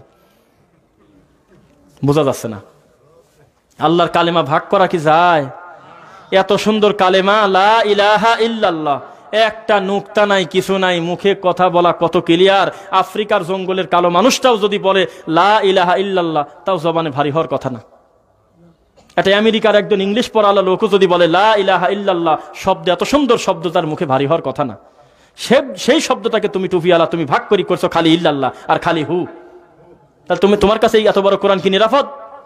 তুমি খালি বলো নফি ইসবাত, তুমি খালি বলো যে এই আরবিতে এই আছে, এই আছে, অমুক আছে। গ্রামারের সহযোগিতা নিয়ে দিন ধর্ম বুঝা এই দুনিয়াতে আল্লাহ অগণিত তার নিয়ামত দিয়েছে, এই মাটির উপরে আমরা স্বীকার করি আলহামদুলিল্লাহ। যেমন যুগে যুগে ইমাম বুখারী দিয়েছেন, যেমন যুগে যুগে ইমাম ইবনু তাইমা দিয়েছেন, যেমন যুগে যুগে আল্লাহ নাসিরউদ্দিন আলবানী রাহিমাহুল্লাহ দিয়েছেন, তেমনি এই গ্রামার দিয়েই মানুষকে প্রতারণা দিয়েছে, শত শত প্রমাণ আছে। একটা ছেলে একটা ভালো কথা বললো, বলতেছে যে ও বাতা আমরাও পারি, তুমি আমার সাথে আরবি ইবারত করে পড়ো তো, গ্রামার দিয়ে পড়ো তো, তোমার গ্রামারই তো তোমাকে মাথা খাইছে। তোমাকে আল্লাহ এই নিয়ামতটা দিল যাতে তুমি কোরআন মাজিদের অর্থটা ভালো করে বুঝতে পারো, যাতে ফিক করতে পারো, তাই পারো না। তুমি এখান থেকে টান দিনী নফিয়াসবাদ বানা কিসের ভিতরে কি, ভিতরে সামান্য একটু রাখি, তুমি বললে অসুবিধা কি, আমার অন্তরে তো লা ইলাহা আছেই, আমি একটু ইল্লাল্লাহ টান দিলে অসুবিধা রাখি। অথচ মুহাম্মদ সাল্লাল্লাহু আলাইহি ওয়াসাল্লাম এই মাটির উপরে শ্রেষ্ঠ মানুষ না? তিনি জিকির করতেন না? মনে হয় করতেন। তাকে বলতেছে মুহাম্মদ সাল্লাল্লাহু আলাইহি ওয়াসাল্লাম ওয়াজকুর, আপনি জিকির করেন ফি নাফসিকা, মনে মনে, তাদাররুআন ওয়া খিফা, ভয় ভীতি নিয়ে বিনয়ের সাথে, ওয়া দুনাল জাহরি মিনাল কাউলি বিল গুদুবি ওয়াল আসল, অনেক কথা। আপনি চিৎকার চেঁচামেচি করে উঁচু আওয়াজে আল্লাহকে ডাকবেন না, আল্লাহ কিন্তু সীমা লঙ্ঘনকারীকে পছন্দ করেন না। তা আপনার পছন্দ হইল না, আপনি মনে করলেন যে এইভাবে আল্লাহকে যদি আমি বলি, জিকির করি, আল্লাহকে শোনে, আমি একটু 15-20 জন গোল হয়ে একটু জোরে করে টান দিয়ে উপর দিকে উঠে চলে যাবো, হইলো? তাহলে এত বড় দামি সম্পদ পাওয়ার পরেও আমরা গোমরা হয়ে আছি, আমাদের ভুলের কারণে না? মুহাম্মদ সাল্লাল্লাহু আলাইহি ওয়াসাল্লামের উপর অপবাদ না দিলে এত বড় দামি মানুষ মুখ দিয়ে এই কথাটা বলতেন না, এটা আমরা মনে করি। তাই বলতেন কি মুহাম্মদ সাল্লাল্লাহু আলাইহি ওয়াসাল্লাম কোনো অপ্রয়োজনীয় কথা বলেন আপনার মনে হয়? কেননা তাকে চালায় ওহী, তিনি তার মন গড়া কোনো কথা বলেন না। ধমকতে একটা আছে, আপনার ডান হাত ধরে গলা কাটিয়ে দিতাম আমি। সেই নবী মুহাম্মদ সাল্লাল্লাহু আলাইহি ওয়াসাল্লাম নিজের মন গড়া কথা বলেন না, যা বলে আপনার মঙ্গলের জন্য, আলহামদুলিল্লাহ পড়েন। সেই নবী মুহাম্মদ সাল্লাল্লাহু আলাইহি ওয়াসাল্লাম বলতেছে যে আমার উপরে যদি কেউ মিথ্যা প্রতিপন্ন করে, ও দুনিয়াতে জীবিত আছে ঠিক, জাহান্নামে একটা ঘর তৈরি হয়ে গেছে তাও ঠিক। মুহাম্মদ সাল্লাল্লাহু আলাইহি ওয়াসাল্লামকে অপমান করার দিকে একটু তাকান। আপনার মনে হচ্ছে যে আমি একটু বড় করে সাল্লাম। এখানে যে সমস্ত মুরব্বী আছেন, বাবাজি আছেন, ম্যাক্সিমাম তারা জানেন যে সবচাইতে আমাদের দেশের মা বোনেরা, মুরব্বী বাবাজির, আমাদের দাদারা সবচেয়ে চোখের পানি ঝরায় কাঁদছে হলো হরিণীর বাঁধার গল্প দিয়ে। একটা সময় এটাকেই ওয়াজ মনে করছে দেশের 90% উপরে মানুষ, এটাকেই সবচেয়ে কান্না করার মার্কিং ওয়াজ মনে করছে। হা রে হরিণ রে, এইভাবে সোনার নবী বাজিয়ে দিয়ে চলে গেলে, হায় রে ইহুদি রে, এইভাবে আমার সোনার নবী বাজিয়ে রাখলা তুমি। কি কাদা কাঁদছি আমরা রাত দিন, ছোটবেলা আমরাও এরকম মনে করছি, বাপ রে বাপ, সোনার নবী কাছকে আমি কত বড় করে ছাড়লাম, কত দয়া মায়া আমার। অথচ একটা বার মাথায় আসলো না এটা পাকা শয়তানি, মিথ্যা কথা, নবীর পর অপবাদ। তাকে বড় করার জন্য অগণিত কোরআনের আয়াত এবং নবীজির স্পষ্ট সহিহ সুন্নাহ বহু আছে, হাদিস আছে। আমি বিনা কারণে হরিণ বাঁধলাম কেন? বোঝা যাচ্ছে না মনে হয়। এদেশের মাটিতে ওয়াজ মনে হয়তো সবচেয়ে বেশি, রাস্তাঘাটে, মাইকে, পোস্টারে, সব জায়গা সয়লাভ হয়ে গিয়েছিল, যার মাঠ সবচাইতে বেশি। আমি নাম কিন্তু কোনোদিনও বলি না, আজকেও বলবো না, আপনি বুঝে নেন, জানলেও খবরদার নাম উচ্চারণ করবেন না, এটা আপনি জানানোর জন্য বলতেছি। সবচাইতে বেশি আমরা যেটাকে ওয়াজ মনে করতাম সেটা হলো হোসাইন তুমি বড় না আমি বড়। নানা বলতেছে কোলে করে, হোসাইন রে তুমি বড় না আমি বড়। তো হোসেন বলে যে আপনি মুহাম্মদ সাল্লাল্লাহু আলাইহি ওয়াসাল্লাম যে বলে কি তুমি এটা কথা বললেন নাকি? আমি মুহাম্মদ সাল্লাল্লাহু আলাইহি ওয়াসাল্লাম বড়, এটা তো ক্লিয়ার কথা। বলে যে এটা কথা বললেন, আপনার আব্বাকে ডাকয় আব্দুল্লাহ, তো জন্মের আগেই সে কোথায় যাবে, জান্নাতে না জাহান্নামে, বা তার সম্মান সম্পর্কে ক্লিয়ার জানেন? তো বলেন না, তা বলা কঠিন আছে। তো বলে আমার আব্বাকে জিনিস একখান আলী ইবনে আবি তালিব, জান্নাতের সুসংবাদ প্রাপ্ত একজন প্লেয়ার তিনি, এত বড় দামি লোক, তার ব্যাপারে কি বলবেন? বলে যে না না ওরে সর্বনাশ, তাহলে তো এটা পারলাম না আমি। আপনার মার কি অবস্থা? বলে যে আমেনা। তো কয় ফাতেমার একটু কাছাকাছি যোগদান, তো কে বাঁচে বেশি, সবচেয়ে সম্মানী কে? কয় না না তোমার মার সাথে হিসাব আলাদা, তোমার মা জান্নাতের সর্দারিনী। শেষ পর্যন্ত আপনার দাদাকে নানাকে বলতে বলতে বললো যে আপনার নানাকে। বলে আমার নানা হলো অমুক, তার বিষয়ে আমি ওসব জানি না, তার কাছে শরীয়ত পৌঁছে নাই, বা আমার কালেমা ছাড়া কবরে গিয়েছে, জাহিলির সময় আসলেই তার অবস্থাকে আমরা জানি না। তো বলতেছে আমার নানাকে চেনেন? তিনি হলে আখেরি জামানার পয়গম্বর। ওরে বাবা, মানুষ গলা কাটা মুরগির মতো লাভ দিয়ে দিয়ে উঠছে, আমার সোনার নবীর কত মান, অথচ পুরা শয়তানি ডাহা মিথ্যা কথা। এইভাবে আপনার যতই অন্তর থেকে মনে চাচ্ছে যে আমার নবী কাছকে বড় করে ছাড়বো, কিন্তু এই বড় করতে গিয়ে পদ্ধতিটা যদি রাসূলের পদ্ধতির বাইরে হয়, আপনার মন গড়া বড় করার মাধ্যম হয়, তাহলে আপনার ঠিকানা জাহান্নাম। কেননা যেই ভালো কোরআনে নাই, যেই ভালো হাদিসে নাই, সেটাকে আপনি ভালো বললেন কেন? বোঝা গেল না মনে হয়? যেটা কোরআনে নাই, যেটা হাদিসে নাই, ওটাকে ভালো নাম দিলেন কেন আপনি? ওটা হলে ফাজলামো করা। ফাজলামো করা কিনা? আমরা আজকে সম্মানী মানুষদেরকে সম্মান দিতে গিয়ে আল্লাহ বানা ছাড়ছি। আল্লাহ বলতেছে আর রহমানু আলাল আরশিস তাওয়া, আমি রহমান, আমার সবচেয়ে শ্রেষ্ঠত্ব সম্মানিত হওয়ার জন্য সবচাইতে বড় মান এটাই হলো সৌন্দর্য যে আমি আল্লাহ সৃষ্টি করলে ঊর্ধ্বে, আমি সপ্তম আসমানের উপরে, আমি আরো আযীমের উপরে সমুন্নত, এটাই হওয়া উচিত। আপনি বললেন যে বেশি বোঝেন, আপনি সব জায়গায় আছেন, আপনি আমাদের ভিতরে কলবে ঢুকে গেছেন। তাহলে এই কোরআনটাকে আমার কাছে নিরাপদ হলো? জ্বলন্ত কোরআনের আয়াত আমি বিকৃত করে ছাড়লাম, নাউজুবিল্লাহ পড়েন তো।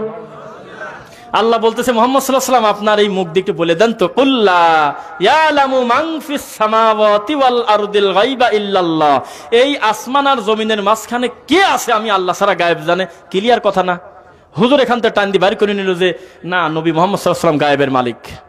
নাউজুবিল্লাহ। আমি কি মুহাম্মদ সাল্লাল্লাহু আলাইহি ওয়াসাল্লামকে বড় করলাম না ছোট করলাম? এইটা হলো পরিস্থিতি। প্রত্যেকটা কাজে আপনি মনে রাখবেন সীমারেখা দেওয়া আছে, আপনি আর আমি সীমারেখা তৈরি করার কেউ না, সীমারেখা আগে দেওয়া আছে কিনা বলেন? তার নাম কোরআন এবং নবীদের সুন্নাহ, নবীদের সহিহ হাদিস। সহি কথাটাও বলা ভেজাল, কয় যে খালি সহি সহি করে এরা, কি রাগ। আচ্ছা, যেই হুজুরের বুখারী শুনলে রাগ হয়, আমাদের দায়ীরা কিন্তু কথায় কথায় বুখারীর অনুবাদ করে করে মানুষকে বলে আলহামদুলিল্লাহ পড়েন না কেন একবার? যেখানে কোনো অস্পষ্ট নাই, যেখানে কোনো মেনমেন নাই, যেখানে কোনো অস্পষ্টতা নাই, ক্লিয়ার করে সহিহ বুখারীর বা মুত্তাফাকুন আলাইহি টাটকা টাটকা হাদিস আপনাদের সামনে পেশ করে না? খুতবায় বেশি বেশি বুখারীর কথা বলে না এই সমস্ত দায়ীরা। তা আমরা যখন এক জায়গায় গেলাম বা আপনি এক জায়গায় আমাদের বয়ান শুনে গিয়ে বললেন ভাইজান রাগ করবেন না, আপনার এই কর্মটা অসুন্দর হচ্ছে, এটা সহিহ হাদিসের বিরুদ্ধে, সহিহ বুখারীতে আছে হাদিসটা এইভাবে, তখন আপনাকে ব্যঙ্গ করে হুজুর বলবে কি জানেন, বেটা বুখারী বুখারী করো, বুখারী তুমি বসো। আমার বড় হুজুর 30 বছর পড়া, সে শোনে না, তুমি জানো বুখারী বুখারী বুখারী করে দেখবেন যে আপনি যখনই বুখারীর কথা বলবেন ওর মনটা খারাপ হয়ে গেছে, রাগ করে না? ওই হুজুর ওয়াজ করে বেড়ায় না, এক জায়গায় ওয়াজ করতে গেছে, ও নিজেও গোমরা, সামনে যারা আছে মোটো গোমরা, এরপরেও ও ওয়াজ করতে গিয়ে যদি 1 ঘন্টা ওয়াজের মধ্যে যদি 10টা জাল হাদিস হোক, জয়ীফ হাদিস হোক, সহিহ হাদিসও মুখ দিয়ে বলে থাকে, এই 10টা হাদিসের ভিতরে একটা হাদিস যদি জানা থাকে বুখারীর, বিশ্বাস করেন ওই লোক ওই হাদিসটা বলার আগে বলে হাদিসকুল বুখারীর থেকে বললাম, এই হাদিসকুল বুখারীতে আছে। ওই হুজুর নিজেও বলে না, অন্যান্য হাদিসের থেকে পার্থক্য করার জন্য বলে শোনো বাবারা, আমি কিন্তু বুখারী শরীফ থেকে বলতেছি। তার মানে ও নিজেও জানে যে এই হাদিসে কলম দেওয়ার জায়গা নাই, অথচ আপনি যখন বলেন মুখ দিয়ে তখন ওই মানে কি বলে এটাকে তফিল ঢিলা হয়ে যাচ্ছে জন্য ফাজলামো করে, রাগ করে আপনার উপরে। এইভাবে কি সত্যের দাওয়াত বন্ধ রাখা যায়? কথা বলেন। এইভাবে তাওহীদের দাওয়াত ঠেকানো যায় না। তাওহীদের ব্যানার হলো বিশাল, এই ব্যানারের ভিতরে মুসি, ডোম, সামার, মেথর, একদম যে কোনো মানুষ যদি লা ইলাহা ইল্লাল্লাহ পড়ে যদি ঢুকে পড়ে আর বলে আমি মরা পর্যন্ত মুহাম্মদ সাল্লাল্লাহু আলাইহি ওয়াসাল্লামের কোনো সুন্নাহকে ব্যঙ্গ করব না, তার সকল কথা আমি মেনে নিলাম, আল্লাহর কোরআন মাজিদের কথা, নবীদের সুন্নাহর কথা শুনবো, সামিনা ওয়া আতানা, শুনবো কি মানবো, সঙ্গে সঙ্গে লোকটা আপনার তাওহীদের ব্যানারের ভাই। আর যদি জুব্বা পরা বিশাল আলখেল্লা হুজুর হয়, আর যদি নবীদের সুন্নাহকে ব্যঙ্গ করার জন্য যদি বলে যে এরকম এরকম ঘোড়ার লেজের মতো করো, হইলে ওই সময় বাদ হয়ে গেছে, রহিত হয়ে গেছে, ওই সময় উটের নারী ভুরি দিত, তাই তো এরকম করতো নবী, তুমি কেন করো? তাহলে আপনি নিশ্চিত থাকেন ও হলো প্রতারক হুজুর। মানে টুপিওয়ালার কাজ কি মানুষকে আল্লাহ এবং তার নবীর দিকে জোড়ায় দেওয়া, না তাদের থেকে বিচ্ছিন্ন করা? আজকে ফেরাই দিচ্ছি না আমরা আপনাকে, এর চাইতে লজ্জার কিছু আর আছে? আমরা যদি 2 ঘন্টা 1.5 ঘন্টা বক্তব্য দেই, এই বক্তব্যের ভিতরে আমি শেষের দিকে কথাটা কমন বলি যে একটা লোক মাঝখান থেকে দাঁড়ায় বলেন আমার কোন বক্তব্য এরকম হয়েছে যে আপনি এই ভাইয়ের কাছে আসেন জান্নাতে ঢোকা ছাড়বেনি, বলছি এরকম কথা কি? আমাদের কাছে আসেন, আমাদের একটা অমুক নাম আছে, অমুক নামে যদি সই করেন তা জান্নাতে চলে গেছেন, বলছি মুখ দিয়ে কথা। ঘুরে ফিরে সব সময় খালি আমরা একই কথা বলি, বান্দারে আল্লাহর কোরআন এবং নবীদের সহি হাদিসটা ধরো, এই কথা বলি না আমরা? একবার বলেন তো একবার। তাহলে আমরাই খারাপ? আর যে ঘুরিয়ে ফিরে কোরআন হাদিস থেকে টাইনি ছেঁচড়ে নিয়ে দেয়, বলতেছে যে কাকার ধরো, লোয়া হুজুরের ধরো, এই বাবা হুজুরের ধরো, সেই ভালো, এটা কথা বললেন? নিজের ছেলে বৃত্তি পায় সেই কথা বলতে আপনার লজ্জা লাগে? বলেন না একবার। নিজের ছেলে বৃত্তি পায় সেই কথা বলতে কোন বাপের লজ্জা লাগে? একটু হাত তোলেন তো। খুশি লাগে না বেজার লাগে? যদি কোনো বাপ রাগ করে ওঠে তাহলে নিশ্চিত বোঝেন তো আসল বাপ না, না খারাপ লাগতেছে মনে হয়। ছেলে বৃত্তি পায়, বাড়িতে এসে বলতেছে আব্বা আমি ট্যালেন্ট ফুলে বৃত্তি পাইছি, সবচেয়ে বেশি কলিজা জোড়ায় যাওয়ার কথা আব্বা আর মার। এই 2টা লোক যদি রাগ করে তাহলে নিশ্চিত থাকেন বাপ আর মা এটা আসল না। মুহাম্মদ সাল্লাল্লাহু আলাইহি ওয়াসাল্লাম চিরদিন থাকবেন না দুনিয়াতে, তা তিনি বলেন নাই মনে হয়? না, তিনি বললেন না যে আল ইয়াউমা আকমালতু লাকুম, দিনটাকে পরিপূর্ণ করে দিয়ে গেলাম, বলেন নাই মনে হয়? তা সেই নবী মুহাম্মদ সাল্লাল্লাহু আলাইহি ওয়াসাল্লাম চাইতেন না যে আপনি সত্যটা, তার বাণীটা আপনি মানুষের কাছে প্রচার করে দেন? অথচ আজকে সবচাইতে অথেন্টিক বাণী কোরআন হাদিসের কথা বক্তব্য যারা দেয় তাদেরকে আপনি বোঝা মনে করতেছেন। আর যারা প্রতারণা করে মিনিটে মিনিটে মানুষের চোখে ধুলা দিয়ে নোংরা কথা দিয়ে মানুষ মাথায় দিতে পারে তাদেরকে আপনি উপরতলায় তুলে রাখছেন। তাহলে আপনি মার চাইতে উল্টা হয়ে গেলেন না আপনি? এটাই হলো কথা। মাকে চেয়ার থেকে টানতে তুলে দিয়ে চাষিক বসতে দিছে, এটা কাজ। চাষিকেও বেইজ্জত করলাম, মাকেও বেইজ্জত করলাম। এইভাবে চাষিকে মান দেয় না কোনোদিন। আপনি যদি দাদা হুজুরের গল্প দিয়েই ধর্ম চালাবেন তো মাইকিং করার সময় বলে দিলেই হয় যে যেখানে আছেন অমুক তারিখে অমুক বংশের গল্প বলা হবে, তাহলে যারা বাইরে থেকে আসবে ওরা নিশ্চিত জানবে যে আমরা ধর্ম মনে করে যাচ্ছি না, আমরা ওনার দাদার গল্প শুনবো। বাপ দাদার গল্প মনে হয় শোনেন নাই ছোটবেলায়? মনে হয় দাদার তো ঘুম পাড়তেই দেয়নি। দাদা আর একটা গল্প কও, দাদা দাদা আর একটা জারি কও না, তোমার মুখে সেই শুনতে ভালো লাগে, বলেন নাই মনে হয় নাকি? ওই রকম গল্প করুক মাইকিন নিয়ে, আমরা বলবো এটা কোনো ধর্ম টর্ম না, শরীয়ত না, দাদার গল্প হচ্ছে। বাবারা তুমি বলো যে তাফসিরুল কোরআন, তুমি মুখ দিয়ে বলো যে ইসলামী মহাসম্মেলন, অথচ সেই মাহফিলে এসে মানুষের দিকে ডাকো আস্তাগফিরুল্লাহ আস্তাগফিরুল্লাহ আস্তাগফিরুল্লাহ। মুহাম্মদ সাল্লাল্লাহু আলাইহি ওয়াসাল্লাম যদি আপনাকে বলে জুতার ফিতা ছিঁড়ে গেলে আল্লাহকে বলো, ওই আল্লাহর কাছে ছেলে চাওয়া যায় না? মানুষের কাছে পড়ে আছে। ও ভিডিওটা কি দেখছেন নাকি? মাজারের সিন নিয়ে আনবক্সিং দেখছেন না? দেখছেন দু একজন? গেছিলাম ভিতরে, দেখ যা হয়েছে ওটা থাক, আল্লাহর পর ছেড়ে দিলাম। মাজার টাইনি, মাজারের ওয়াল টাইনি, মুসি কান মান মুখ টুক ডইলে একেবারে কাঁদিয়ে মানে সারা শরীর ডলতেছে। প্রতিবন্ধী সওয়ালেক সুয়াদি খালি গড়ায় আর বলে যে আব্বা দয়া করো আব্বা। বিরাট দাড়ি টুপি মাথায় দিয়ে দাঁড়া আছে, তুমি কয় নামের, তুমি কোন নামের, তুমি কোন নামের, পূজা কয় নামে দিবে, ঘটনা একবারে হুবহু সেম। দুর্গার দরগা, সি সি সি, আস্তাগফিরুল্লাহ পড়েন। মাজার ধরি বাবা দাঁড়া আছে, একটা লোক তার কাছে তিন কাগজ 4 কাগজ 6 কাগজ দিয়ে বলতেছে 4 নামে দোয়া করে দেন। 320 টাকা দিল, একটু খোরমা দিল, কি একটু আগরবাতি দিল, একটু এটা দিল সেটা দিল। তো বলতেছে আগরবাতিগুলি তুই জ্বালাস নি, ওগুলি তো আবার ব্যবসা করবে, ওগুলো টান দিয়ে নিয়ে যায় আবার বেসবি দোকানে, মানে প্লেয়ার ঠিক করা আছে। অনেক 2-4টা জ্বালা খালি ফুঁদি খালি বাতাসি ওড়ায়, বলে ওদিক তুই যাস নি, ওইগুলি সাইডে রাখি দে, টাকা আমার কাছে কয় নামে আমি বলে দিচ্ছি বাবার কাছে। তো ধর্মকে কোথায় নিলাম আপনি কি বুঝতে পারতেছেন? যিনি আপনাকে সৃষ্টি করতেছেন সে আপনাকে এত বড় ভেদালে ফেলতে চায়, এটা কথা বললেন আপনি? পৃথিবীর মানুষ, আমি এমনি ওয়াজের মাঝখানে বললাম ওই দেখেন একটা সাপ, তাহলে আপনি ভয় পাইছেন কি না পাইছেন তার প্রমাণ ভয় পেলে দৌড় দিবেন, ঠিক কিনা? বোঝা মনে হয় যাচ্ছে না। আমি বললাম যে এই রাস্তায় যায় না, একটা সাদা বুড়ি একেবারে দাঁত বের করে দাঁড়া আছে, উপরে পাও মাথার নিচে। আপনি ভয় পাইছেন কি না পাইছেন তার প্রমাণ হলে এই রাস্তায় গেলেন কি না গেলেন, তাই তো কথা। আর মানুষের এই সমস্ত জীবজন্তুর ভয়, বস্তুর ভয় আর আল্লাহর ভয়ের তফাৎ হলো, মানুষ যেই জিনিস থেকে ভয় পায় সেই জিনিস থেকে পলায়ন করে, আর আল্লাহকে যে ভয় পায় সে ঘুরে ফিরে খালি আল্লাহর কাছে আরো বেশি যায়। অপ্রয়োজনীয় কথা বলতেছে মনে হয় নাকি? শেষ রাত্রে আল্লাহ নামিয়ে আসে, এই কথার পর কি ব্যাখ্যা দিবেন বলেন তো দেখি? কিভাবে আপনি বলতে পারেন যে আপনার কথা আল্লাহ শোনে না? তিনি শোনানোর জন্যই তো আসতেছেন, আপনিই শোনাচ্ছেন না। আপনাকে বলে দিয়েছে যে তুমি গুনাহগার, তোমার কথা আল্লাহ শোনে, তুমি এমপির কাছে সরাসরি যাবে পারবে না। মেম্বরে ধরো, আগে মেম্বরে কাকে রাজি খুশি করো, তারপর চেয়ারম্যান থেকে উপজেলা চেয়ারম্যান থেকে ডিসি কিন্তু কোনো রকম ম্যানেজ করে যদি সম্ভব হয় 2-4-6 মাস চেষ্টা করার পর তখন হলে এমপির কাছে। তুমি আল্লাহর কাছে এইভাবে যাইতে পারো? নিজের মেয়ে নিজে বিয়ে দেওয়া যায়? তুমি ঠাকুর বাবাকে একটু খুশি করো, যার দিক তাকালে একেবারে সগীরা গুনাহ মাফ, নাউজুবিল্লাহ।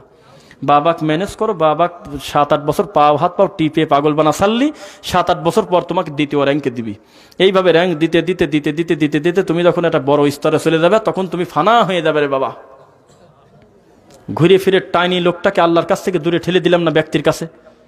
আর যদি প্রথমেই বলতাম যে এই তোর দাঁত ভেঙে দেবো, আমি তোকে কি দিতে পারি, সব কথা আল্লাহকে বল, আল্লাহকে বল, তোর যত সমস্যা আছে সব সমস্যা আল্লাহকে বল। তুমি কোন পাপী, যেই পাপী হলে নিজের কলিজার টুকরা সন্তানকে কবর দেওয়া যায় জীবিত, তার চেয়ে বেশি পাপী তুমি। বনী ইসরাইলের ভিতরে 99টার অধিক 100টা হত্যা করার পর লোক ক্ষমা পায়, তার চাইতে বেশি পাপী তুমি নাকি? তোমার ওই পাপ করার সাধ্যই নাই যেই পাপ আল্লাহ ক্ষমা করতে পারে না। তিনি রহমান, তুমি খালি একবার মুখ দিয়ে বলো যে আমি এই গুনাহ দ্বিতীয়বার করবো না। তুমি ঘুরিয়ে খালি ঠাকুরের কাছে দৌড়াও কেন? তুমি ঘুরে ফিরে আমি আল্লাহকে বেইজ্জত করতে চাচ্ছ? আমি তোমাকে বলেই দিলাম ইয়াসআলুনাকা আনির রূহ, মুহাম্মদ সাল্লাল্লাহু আলাইহি ওয়াসাল্লাম ওরা যদি বলে যে রূহ কি, কুলির রূহু মিন আমরি রাব্বি, আপনি বলে দেন রূহ হলো আল্লাহর আদেশ। ইয়াসআলুনাকা আনিল খামরি ওয়াল মাইসির, মদ জুয়া কি? কুল ফীহিমা ইসমুন কাবীরুম ওয়া মানাফিউ লিন-নাস, এই কথাটাও বলতেছে মুহাম্মদ সাল্লাল্লাহু আলাইহি ওয়াসাল্লাম, আপনি বলে দেন তো। ইয়াসআলুনাকা আনিল আহিল্লা, কেউ যদি বলে যে চাঁদ কি, কুল হিয়া মাওয়াকিতু লিন-নাসি ওয়াল হজ, মুহাম্মদ সাল্লাল্লাহু আলাইহি ওয়াসাল্লাম আপনার মুখ দিয়ে বলে দেন। সব কথা হাত ঘুরায় নিচ্ছে না, কথা বলেন না কেন? সব কথা মুহাম্মদ সাল্লাল্লাহু আলাইহি ওয়াসাল্লাম আপনি বলে দেন না। যেই আল্লাহ বলতেছে ইযা সাআলাকা ইবাদি আন্নি, কোন বান্দা যদি এই কথা বলতে বলতে বলে ফেলে যে আমি আল্লাহর ব্যাপারে, ফা ইন্নী করিব, এখানে কলা তুলে দিলেন, তাই তো? এখানে আর কলা নাই, আছে ফা ইন্নী করিব। এটা জিজ্ঞাসা করার কি আছে? আমার স্বামী, আমার বাসির, আমার দেখা, আমার শোনা, আমার দয়া সর্বত্র মানুষকে ঘিরে আছে, এটা জিজ্ঞাসা করার কি আছে? কথা বুঝতে পারলেন না মনে হয়। এতক্ষণ কিন্তু বললো যে সায়াকুলুস সুবাহাউ মিনান নাসি মা ওয়াল্লাহুম আন কিবলাতিহিমুল্লাতী কানু আলাইহা, এই মুনাফিকরা আইলো বিলাসী বলবি যে মুহাম্মদ সাল্লাল্লাহু আলাইহি ওয়াসাল্লাম পাগল হয়ে গেছে, কয়দিন এই দিক সিজদা দেয়, কয়দিন এই বাইতুল মুকাদ্দাসের দিক সিজদা দেয়, এরা আবার কি শুরু করলো? আপনি বলে দেন কুল্লিল্লাহিল মাশরিক ওয়াল মাগরিব, হে মুহাম্মদ সাল্লাল্লাহু আলাইহি ওয়াসাল্লাম আপনি বলেন পূর্বও যেই আল্লাহর, পশ্চিমও সেই আল্লাহর, তোমার মাথা ব্যথা কিসের? সব কথা নবীর হাত ঘুরায় নেয় আল্লাহ। যেই তার নিজস্ব সত্তার ব্যাপারে কথা আসছে সঙ্গে সঙ্গে কলা তুলে দিলেন, বলতেছে ফা ইন্নী করিব, জিজ্ঞাসা করার কি আছে? আমি আল্লাহই হলো সবচেয়ে নিকটে, এর চাইতে নিকটে আর কোনো জিনিস নাই। সেই আল্লাহকে দূরে মানা ছাড়ি নাই আমরা। আল্লাহ আমাদের দূরে মনে করছি না কাছে মনে করছি? কাছে মনে করলে সব সমস্যার সমাধান হয়ে যেত। আমরা যে কোনো প্রয়োজনে আমরা আল্লাহকে স্মরণ করতাম। এটাই হলো আল্লাহর শ্রেষ্ঠত্ব, আল্লাহর সৌন্দর্য। খুব বেশি লম্বা কথা আমরা বলতে চাচ্ছি না, আপনাদের বিরক্তি আসার আগে শেষ করব। কোনোভাবে যারা আমাকে চেনেন জানেন, আমার মনে হয় আজকের থেকে 3-4 মাস আগে যেসব ভিডিও দেখছেন, 3 মিনিটের 4 মিনিটের বেশি কি পাইছেন? 3 মিনিট, 4 মিনিট, 1.5 মিনিট, 5 মিনিটের একটা ক্লিপ করে একটা বিষয়ের উপর কথা বলতাম না আমি? এটা আমার একটা টার্গেট ছিল যে মানুষের বিরক্তি আসার আগে বক্তব্য শেষ করতে হবে, একটা গতি আমার। অথচ অনেক জ্ঞানী মানুষের সময় মাইক পেলে মনে করতে পাওয়া গেছি জিনিস, ইউনিট আজকে খবর করে ছাড়বো। 3 ঘন্টা 2.5 ঘন্টা খালি টানেই, আবার বলতেছে আগামীবার দাওয়াত দিলে আসি জেড টানি দেবো। এটা ওয়াজ হলো না। আপনার বিরক্তি আসার আগে আমরা গুরুত্বপূর্ণ কথা অল্পই হয় বলে আমরা মনে করি, আলহামদুলিল্লাহ অল্প যথেষ্ট কিনা বলেন? আমরা খুব বেশি লম্বা আমরা কথা বলবো না ইনশাল্লাহ। আর ঘড়ি একটা সামনে দিলে হয়তো টাইমটা দেখতে পারতাম, আমার কাছে তো এই নেই। আবার একটু জাগ্রত হন, লিল্লাহি তাকবীর, আলহামদুলিল্লাহ। 11টা 20, আমরা আর একটু কথা বলি নাকি বলেন? আলহামদুলিল্লাহ। সভাপতি সাহেব বলতেছে বলেন, আল্লাহ তুমি সকলকে দিনের জন্য কবুল কর, আল্লাহুম্মা আমিন। আমরা একে অন্যকে ভালোবাসি কার জন্য? মুখ দিয়ে বলেন একবার, আল্লাহর জন্য। হাত তুলে বলেন কার জন্য? আল্লাহর জন্য। লিল্লাহি তাকবীর, আল্লাহ তুমি কবুল করো। ওই আর একটা কমন কথা বলি, উপমহাদেশ বলে একটা ব্যাপার আছে মনে হয় নাকি? বিশ্বাস করেন একটা লম্বা সময় আমার এই কথাগুলো, বিশেষ করে আমার হাতের ডান পাশে যে 2 জন বসে আছে ক্লিয়ার বুঝতে পারবে, আপনিও খেয়াল করে বুঝতে পারেন মুরব্বীরা। আমরা একটা লম্বা সময় ধর্মটাকে আমরা মনে করতাম আল্লাযী খালাকাল মাউতা ওয়াল হায়াতা লিয়াবলুয়াকুম আইয়ুকুম আহসানু আমালা। আল্লাহ বলতেছে যে আমি আল্লাহ তাদের হায়াত আর মউত সৃষ্টি করেছি এই কারণে কে কার চাইতে কর্মে উত্তম, আহসান আমালা করে, আমালুন সালেহ করে। বোঝা গেল না মনে হয়? রাগ করবেন না, আমাদের ওস্তাদরা আল্লাহ তুমি তাদের অন্যান্য গুণের ওসিলায় তাদের এই ভুলগুলো মাফ করে দাও আল্লাহ। আমাদের হুজুররা কি ব্যাখ্যা করলে একটু শুনবেন না মনে হয়? শুনবেন তো? আমাদের হুজুররা আমাদের বলতো আমি তোমাকে হায়াত আর মউত সৃষ্টি করেছি এই কারণে যাতে কে কার চাইতে বেশি আমল করে কবরে আসতে পারো। বিশ্বাস করেন তাই। এই জন্য আমরা খালি রাকাত সংখ্যা বাড়া দিতাম সমানে, ও 80 রাকাত আমি 120 রাকাত মেরে দেবো আজকে। আমরা খালি রাকাত সংখ্যা বাড়ায় গেছি একটা লম্বা সময়, আপনি রাগ করবেন না, মেলায় নেন। তখন আমরা ইবাদতের কোয়ালিটি হারায় ফেলছি, বুঝতেছেন না মনে হয়? সবে বরাত যদি একটু ঝুমতাম, বসতে দিত হুজুর এতে কাছে বসো, একটু ঝুমলি পরে আসি বাড়ি দিত আর বলতে দেখ এই সুযোগে তাড়াতাড়ি 4 রাকাত নামাজ পড়ি নে। তার মানে খালি রাকাত বাড়াতে বলছে, একটা বারও বলে নাই যে 2 রাকাত পড়ো একটু সুন্দর বিনয়ের সাথে লম্বা কিরাত দিয়ে পড়ো, তা বলে নাই। খালি বলছে রাকাত মাইরে চলে যাও, যার যত বেশি হয়। সকালবেলা প্রতিযোগিতা করতাম, তোর আমি বেশি 132, ও বলতেছে আমি চুপ করেছিলাম যে শেষে বলবো আমি 162। রাকাত সংখ্যার উপরে যখন বান্দা গুরুত্ব দিয়েছে তখন ইবাদতের স্বাদ কোয়ালিটি নষ্ট হয়ে গেছে, জানেন আপনি? একটা গ্রামে মনে হয় 10টা কোরআনে হাফেজ থাকে না, তাই না? তো থাকলে কথা বলেন থাকে কিনা? তার উস্তাদও থাকে নাকি? তো 10টা হাফেজ একটা মাদ্রাসা থেকে ছেড়ে দিয়েছে যে খতম তারাবি পড়া আসে। 10টা আশেপাশে মসজিদ, 10টা মসজিদ। টাঙ্গাইলে মসজিদ প্রচুর মসজিদ, আলহামদুলিল্লাহ 10টা মসজিদ আশেপাশে মনে করেন আছে। 10টা কোরআনে হাফেজ মাগরিবের সালাতের পরে ইফতার টিফতার করে মাগরিব পরে চলে গেল, গিয়ে তারা খতম তারাবি পড়বে। এই 10 জন কোরআনে হাফেজের ভিতরে সবচাইতে ভালো হাফেজ আমরা বিচার করছি, আমাদের হুজুররা বিচার করছে, যে যত তাড়াতাড়ি মারি চলে আসতে পারে। বলতো যে জিনিস একখান দেখ 26 মিনিটে 20 রাকাত মারি চলে আসছে। সবচেয়ে শেষে যে আসতো তাকে বলতো তুই একবার আলসি, তোর মুখ চালু হলো না এই কালে। না মনে খারাপ লাগতেছে আপনাদের? এটা আমি অবিশ্বাস মানে মিথ্যা কথা বলার কোনো প্রয়োজন নেই, আমি নিজে একজন কোরআনে হাফেজ আলহামদুলিল্লাহ। এটা হয়েছে। ওই গ্রামের লোক যেই ছেলেটা পড়তো আলহামদুলিল্লাহি রাব্বিল আলামিন আর রহমানির রহিম, ওই কারা গাইবার নিত না, কত ডেইলি হাফেজ একারে মাজা লাগিয়ে যায়, 1.5 ঘন্টা করি খালি পড়ে। তত সেই ছেলেটাই করে হক আদায় করে পড়লো। ছেলেটা প্রতি আয়াতে থেমে থেমে সুন্দর করে পড়তেছে। আর যে বলতেছে আলহামদুলিল্লাহ রাব্বিল আলামিন আর রহমানির মালিক ইয়াউমিদ্দিন ইয়াকা না'বুদু ওয়া ইয়্যাকা নাস্তাঈন ইহদিনাস সিরাতাল মুস্তাকিম সিরাতাল লাযিনা আন'আমতা আলাইহিম গায়রিল মাগদুবি আলাইহিম ওয়ালাদ-দাল্লিন আমিন। শেষ এক টানে মারিয়ে চলে গেল। বলতেছে জিনিস এত সুন্দর মুখ চলে, আপনার হাতের যত হাফেজ আছে ওই ছেলেটাকে আমার মসজিদে দিবেন, আমরা কেন্দ্রীয় মসজিদে নেব। তাই নিয়ে নিয়ে কাটা ছিঁড়া শুরু করে দিত, আর বাকিগুলি আলসে বসে থাকতো, বলতো ওরা আলসে। এইভাবে আমাদেরকে ধর্ম বোঝাইছে একটা লম্বা সময়। এই কথার দ্বারা আপনি কি বুঝলেন? আমি এত কিছু জানলাম কেন জানেন? আপনার মতো এত ভালো কপাল আমার কিনা আমি জানি না, তবে আমি একটা লম্বা সময় আমি এই ভুলের ভিতরে ছিলাম। আল্লাহ রাখছিল তা বলা ঠিক হবে না, আমি সত্যটা হয়তো পাই নাই বা আমার বুঝের ছিল। পরবর্তীতে আল্লাহ আমার সঠিক দিনের বুঝ দিয়েছে আলহামদুলিল্লাহ। না রাগ হচ্ছে এই কথা শোনার পর যে এত মিলাদ পড়ালি হুজুর দো, এরকম তো না। এখন ওই কথাগুলো মানে বারবার অনুশোচনা করি আর বলি আল্লাহ আমরা যদি আগে জানতাম তোমার দিনের কত সৌন্দর্য, এখন আমরা বুঝতেছি। আচ্ছা আগে মানে একজন বিদাত করে জান্নাতে আগে দৌড় দিয়ে ঢোকার জন্য না। একটা লোক বলতেছে মানে একামতের সময় যেই শুনতেছে আশহাদু আন্না মুহাম্মাদুর রাসূলুল্লাহ, তাকে আমার দিক ফু দিয়ে চোখ টাইনে মুছে কাঁদিয়ে ফেলায়। আমার কথা বোঝেন নাই মনে হয়? আপনি বলেই দেখেন যে এটা চাচা ওরকম করতেছো কেন, কামটা ঠিক না। কথা বললে খবর আছে আপনার, বলবেন এটা কথা বললে নাকি? আমার সোনার নবীর নাম শুনি আমি চোখ মোছো না, মানে এই নাম শুনি চোখ মোছার কারণে 60 বছর বয়স আমি এখনো কোরআন মাজিদ চশমা ছাড়া পড়ি।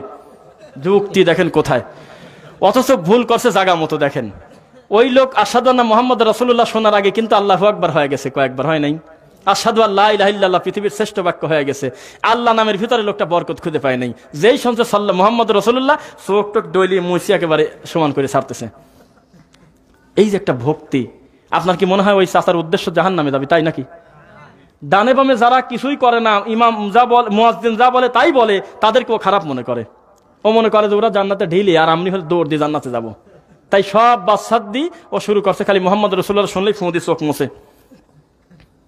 বোঝা যাচ্ছে না? কিন্তু ভুল করছে হলো মুহাম্মদ সাল্লাল্লাহু আলাইহি সাল্লামকে বড় করতে যায় খাটো করতেছে। মুহাম্মদ সাল্লাল্লাহু আলাইহি সাল্লাম তো নিজেই বলছে যে তোমার এই ভেজাল নিতে বলছে কি? আমি তোমাকে বলেই দিলাম মুয়াজ্জিন যা বলে তুমি তাই বলো। তুমি শুধু হাইয়া আলাস সালাহ আর হাইয়া আলাল ফালাহর সময় বলো যে লা হাওলা ওয়ালা কুওয়াতা ইল্লা বিল্লাহ। আমি মনে করলাম যে এটা কি আমার হয় নাকি, আমি তোমার নাম শুনে আমি একেবারে ওই সময় দৌড়ত পড়ে চোখ মুছবো। তার মানে আমরা কিন্তু কিসের পর গুরুত্ব দিয়ে দিলাম আর কাকে ছাড়লাম আমি? বোঝা যাচ্ছে না মনে হয়? তো এটাই হয়েছে একটা লম্বা সময়, দিনটাকে আমরা বিকৃত। আচ্ছা ওয়াজ লাগে না মনে হয় আমার কথাগুলো, তাই না? গল্প লাগে না? না ওয়াজ লাগে? ও যে একজন শায়েখ বলছিল যে আমার বক্তব্য যখন 1.5 ঘন্টা, তখন আমার মা বোনরা পর্দার ওই পাশ থেকে বলতেছে এ হুজুর ওয়াজ করবি কোন সময়, খালি তো কথাই কয়। আসলেই তাই। মানে আমি বলি না যে সুর দিয়ে বয়ান করা হারাম, এই কথা আমি বলার কেউ না। এটা এমন কোনো হালাল হারামের ব্যাপার না যেটা আমি ফতোয়া দেওয়ার কেউ। তবে আমার মনে হয় যে 10 মিনিটের কথা রাবারের মতো টাইনি লম্বা করার মাধ্যমে একটাই, সেটা হলো সুর মারিয়ে ফেলে দেওয়া। অনেক কথাগুলো যদি আপনি বোঝায় বলতে যান তাহলে আমার মনে হয় সুর ছাড়া বলাটাই ভালো। বিকল্প পথ নাই, কথা আমি বলার কেউ না, আমি বলতেছি এটাই মনে হয় সুন্দর, তাই কিনা? লিল্লাহি তাকবীর। আমরা সময় বেশি কোথায় যাচ্ছেন? আচ্ছা জি আলহামদুলিল্লাহ। 11-12টা দেখো কত সময়, এখন যা সময় তো যাচ্ছে না, না ভালোবাসা বেশি সেই জন্য কোনটা? আচ্ছা থাকবেন তো বসে? সর্বনাশ। তো আল্লাহ যদি চায় মানুষকে সম্মানী করতে, তাহলে এই জিনিসটা বোঝার সুযোগ তাকে করে দেন, দিনটা বোঝার। মাই ইউরিদুল্লাহু বিহি খায়রান ইউফাক্কিহু ফিদ্দীন। আল্লাহ যদি কারো মঙ্গল চান তাকে দিনের বুঝ দেন। আলহামদুলিল্লাহ পড়েন তো একবার। আপনারা এই গল্পটা করবেন, আর এই কথার দ্বারা আমাদের এই মিডিয়ার ভাইয়েরা ওই কথাগুলো পৌঁছায় দেবে। সেটা কি? বিদাতি মনে করতেছে আমি যদি রাতারাতি বিদাত পরিত্যাগ করি, সত্যটা মানুষের কাছে স্বীকার করি, আমার ঘাট ধরে বাইর করে দিবেনি। অথচ জানেই না সুন্নাতি তাকে বড় করতে পারে, বেদাতি তাকে দিন দিন বেইজ্জত করতে পারে, ও জানেই না। সুন্নাত কোনোদিন মানুষকে বেইজ্জত করে না, সুন্নাত মানুষকে রাত দিন সম্মান বাড়ায়। আলহামদুলিল্লাহ পড়েন না কেন? বিদাত যখন করতাম, কবরের পাশে যখন কাঁদিয়ে দিছি, মুনাজাত ধরে 2000 বার গেছে রাতারাতি। জিনিসটা একটা, আগামীবারও যদি ঢাকাতে যখন আসবে এই হুজুর একদিন বাপের কবরে দোয়া করা ছাড়বো। এত মিষ্টি টান দিয়ে কাঁদি কাটি উঠছে একটা লম্বা সময়, ইবাদতে তৃপ্তি পাই নাই, স্বাদ পাই নাই। যখন জীবনের সকল কুসংস্কার, বিদাত, শিরক সবকিছুকে কোরবানি দিয়ে সঠিক আকীদা গ্রহণ করলাম, প্রত্যেকটা কর্মে আমি তৃপ্তি পাই। যেটাকে আজকে আপনি ছোটখাটো সুন্নাত বলে আপনি ব্যঙ্গ করে দিচ্ছেন, ওটা যে সুন্নাত এটা জানতামই না আগে। আমরা যাচ্ছি তাই নিয়ে পড়েছিলাম একটা লম্বা সময়, পরে দেখতেছি যে জালের পিছনে যত সময় দিছি তত সময় যদি সহির পিছনে দিতাম তাহলে এদেশে আরো বহু দিন বোঝা বিরাট বিরাট বিদ্যান আল্লাহ তৈরি করতেন। কিন্তু এইটা আমরা মাথায় নেই নাই, আমরা পড়ে আসছি যে ধর্ম বোঝা তো আমার কাম না, এটা হলো বাবা যা বুঝবি সেটাই। মুহাম্মদ সাল্লাল্লাহু আলাইহি ওয়াসাল্লাম আল ইয়াউমা মানে তারাকতু ফিকুম আমরাইন এই কথা বলে নাই? আমি তোমাদের কাছে দুইটা জিনিস ছেড়ে গেলাম এই কথা বলে নাই নাকি? কি বলছে? কিতাবুল্লাহ সুন্নাতুর রাসূল সাল্লাল্লাহু আলাইহি ওয়াসাল্লাম, নাকি আল্লাহর কোরআন এবং আমি মুহাম্মদ সাল্লাল্লাহু আলাইহি ওয়াসাল্লামের সুন্নাহ হাদিস, তাই তো? তো এই দুইটা বলার পরে মনে হয় মুহাম্মদ সাল্লাল্লাহু আলাইহি ওয়াসাল্লাম বলছিল এই দুইটা আর আবু বকর, তাই বলছিল মনে হয় নাকি? আচ্ছা এই দুইটা আর হলো উমার, এই কথা বলছিল মনে হয় নাকি? এই কথা বলে নাই নাকি? বলছে যে এত বড় কোরআন, এটা হলো পবিত্র, আল্লাহ হলো সুবহান, এত বড় গুরুত্বপূর্ণ হাদিস, এগুলো বুঝতে গিরামাল লাগে, ইবারত বোঝা লাগে, বহু ব্যাপার আছে, টানটুন বহু মুশকিল আছে, ধর্ম বোঝা তোমার কাম না রে উম্মত। তোমাদের ভিতর থেকে যারা বড় বড় প্লেয়ার তাদের কাছে ধর্ম ছাড়ি দিয়ে দিও, যা কয় টাইনি নিয়ে ওইটা কবরে চলে যায়, বলছে এই কথা নাকি? তারাকতু ফিকুম আমরাইন এই কথাই বলছে নাকি? অথচ তার ডানে বামে জান্নাতি সাহাবী ছিল না মনে হয়। এককভাবে কোনো লোককে কেন নবী সাল্লাল্লাহু আলাইহি ওয়াসাল্লাম বললেন না যে এই দুইটা আর একটা লোককে শুধু মানিয়ে নিও, নির্দিষ্ট একজনকে মানিয়ে নিও, সব কাজ শেষ হয়ে যাবে, আর কোনো ভেদাল নেই, একবার জান্নাতে ঢোকা দিবি। অথচ সারা জীবন আপনি অপবাদ দিলেও আবু বকর রাদিয়াল্লাহু তাআলা আনহুর জীবনে কলম দেওয়ার জায়গা পাবেন না, আলহামদুলিল্লাহ পড়ি আমরা। ওসমান রাদিয়াল্লাহু তাআলা আনহুর জীবনে কোনোদিন কলম দিতে পারবেন না, আলহামদুলিল্লাহ। ওমর রাদিয়াল্লাহু তাআলা আনহুর সম্মানে বিন্দু মাত্র ঘাটতি করতে পারবেন না, আলী রাদিয়াল্লাহু তাআলা আনহু এদের সম্মানে বিন্দু মাত্র কোনো ঘাটতি আপনি করতে পারেন না। এত সম্মান আল্লাহ তাকে দিয়েছেন, মুহাম্মদ সাল্লাল্লাহু আলাইহি ওয়াসাল্লাম তাদেরকে ভালোবেসেছেন, অথচ তাদের কাউকে নির্দিষ্ট করে বললেন না যে যা বলে তাই শুনে নিও। এই কথা যদি এত বড় দামি মানুষকে বলা না যায়, আর 1450 বছর পর আবার বাবা আবার বলা যায় এই কথা? ওরা বলে যে আমার বাবা কি কয়েছে নাকি যে আমার সেজদা দেও, কি আমার এইটা বলো? তোমার বাবা বলে নাই? তোমার বাবা ওয়াজ করতেছে, একটা লোক টান দৌড় পারি মুরিদ এসে গলা ধরে বলতেছে যে খোদা উপরে থাকবে কেন, খোদা তো এখানেই বসে আছে। এ কথা বলে নাই মনে হয়? সাক্ষী থাকলে বলেন। বলছে তাই না? তো মুরিদ পীর তখন কি বলছিল? তো দাঁত ভাঙিয়ে দেবো তাই বলছিল না হাসছিল? তৃপ্তিবোধ করছিল যে জিনিস বাহ আমি আজকে খুশি, আমাকে আল্লাহ বলল আমার মুরিদ। কত বড় নোংরা নীতি হলে পরে এই কথা বলা সম্ভব? বলতেছে আসিয়াকে চেনেন? আসিয়া হলে আমার নবীর বউ, বিচারের মাঠে তাই হবে। একটা লোক মঞ্চের থেকে কেউ বলে না যে এটা কথা বললেন আপনি নাকি, কিসের সাথে কি মিলান? এটা হলো অবস্থা। আপনারা যতদিন আপনাদের স্বচ্ছ দিনটা বুঝে না নিবেন ততদিন পর্যন্ত প্রতারক হুজুর আপনাকে বোঝায় দেবে না। কথা বোঝা গেল না মনে হয়? আপনি একটা মঞ্চে বক্তার একটা ভুল ধরেই দেখেন, সালাম দিয়ে একটা গালিও দিবেন না, নোংরা কিছু বলবেন না, হাসতে হাসতে বলবেন, রাগ করবেন না উস্তাদজি কি হুজুর কি শায়েখ কি মাওলানা কি হুজুর কি মৌলবী, আপনার এই হাদিসটা এখন যেটা বললেন এটা তো তিরমিজিতে আছে, আমরা অস্বীকার করি না, কিন্তু তিরমিজি নিজেই তো বলতেছে হাযা হাদিসু দাঈফ দাঈফ জিদ্দান, এই হাদিসটা দুর্বলের চাইতেও দুর্বল। এই হাদিসটার ব্যাপারে আপনি কি বলেন? দেখবেন যে পরবর্তী মাহফিলে আপনি চাইলে আর ডেট নিবেন না, কবিন ওই গ্রামে গেলে খালি ধরে ফেলায়। ও আজকে অন্য দিন যদি কোরআন হাদিস কিছুই না পারে, আজকে বাইরে দেয় কোরআন মাজিদ খুলে পড়বি আর কবি যে অন্তত সূরা বালাটার অনুবাদ করে দেবো আমি। ভেদালে যদি পড়েই যাই টাঙ্গাইল যায় সেটা আরেকবার, যত এই পড়ার সুযোগ করে দিবেন আপনারা। কোনো স্পষ্ট চোখের সামনে যদি কোনো অন্যায় দেখেন, জাল দেখেন, জয়ীব দেখেন, মিথ্যা কথা, রাসূলের নামে অপবাদ দেওয়া, সঙ্গে সঙ্গে কেউ একদিন হাত উঁচু করে বলবেন যে রাগ করবেন না, যেহেতু খোলা মাঠে কথাটা বলে ফেলছেন, কথাটা ফেরত নেন, এটা তো স্পষ্ট জাল কথা, আপনি কথাটা বলা অসুন্দর হলো, পারবেন না কথা বলতে? বলার সাথে সাথে বক্তা বাড়িতে দেখ কোরআন হাদিস নিজে পড়া শুরু করবে, আর যতদিন বলবেন না ততদিন মনে করবে সমস্যা কি চলতেইছে, তো আমার তো হরিণ দিয়েই চলে, আমার তো বুড়ির পথে কাটা দেওয়া দিয়েই চলে, আমার অসুবিধাটা কি? বোঝা যাচ্ছে তো? এইটা হয়ে যাচ্ছে। আপনারা যতদিন না জাগবেন ততদিন বক্তা জাগবে না। কত বড় বেয়াক্কিল হলি আমরা, আমাদের চোখের সামনে একটা আলেম মানুষ বলতে পারে, টুপি মাথায় দিয়ে দাড়ি লাগায় বলতে পারে আল্লাহ যখন উপরে তখন আল্লাহ আহাদ, আল্লাহ যখন নিচে তখন আল্লাহ মুহাম্মদ। একটা লোক মুখ দিয়ে বললো না এই হুজুর কি বলতেছেন আপনি, আপনি মাখলুককে খালেক বানা ছাড়তেছেন, একটা লোক বললেন না মুখ দিয়ে, সব সুবহানাল্লাহ বলে সেই খুশি। এইটা হলো অবস্থা। অন্যায়ের প্রতিবাদ করে আমরা ভুলে গেছি, বলি নাই? ওই হুজুর অনুবাদ করে তা'মুরুনা বিল মারুফ আপনি করেন, ওয়া তানহাউনা আনিল মুনকার, সৎ কাজে আদেশ করো, অসৎ কাজে কি করো? আমরা মনে করছি অসৎ কাজ হলো গান করা, কাউকে গালি দিচ্ছে ঠেকা দেব, লাঠি দিয়ে পিটাতে যাচ্ছে ঠেকা দিলাম।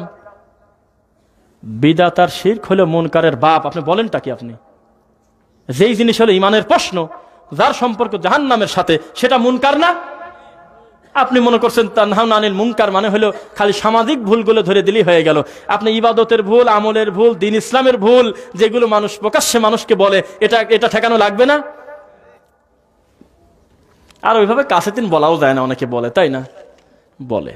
ওই হুজুর চলে যাওয়ার পর দেখবেন দু একজন বলে যে সবই ভালো ছিল, জুমার নামাজে ওই জায়গা জাল হাদিস দুটি বলে ঠিক গেছে, তো তুমি ওই সময় কোনো ছিলে? সে তো মানুষ। ওয়াজ করে চলে যাওয়ার পর সবাই খুশি, আবার ওই দুই চারজন বোঝালো কি বলতেছে যে ঠিকই ছিল, মাঝখানে দুটি কথাটা বেফাস হয়ে গেছে। আরে ভাইরে ধরায় দিলেই তো কাম হয়। কবে জাতি বুঝবে যে আমার যদি কোনো দিনী ভাই আমার ভুলটা ধরায় দিল, ও আমার ক্ষতি করে নাই, জান্নাতের পথেরও একজন পথিক আমার সাথী ভাই।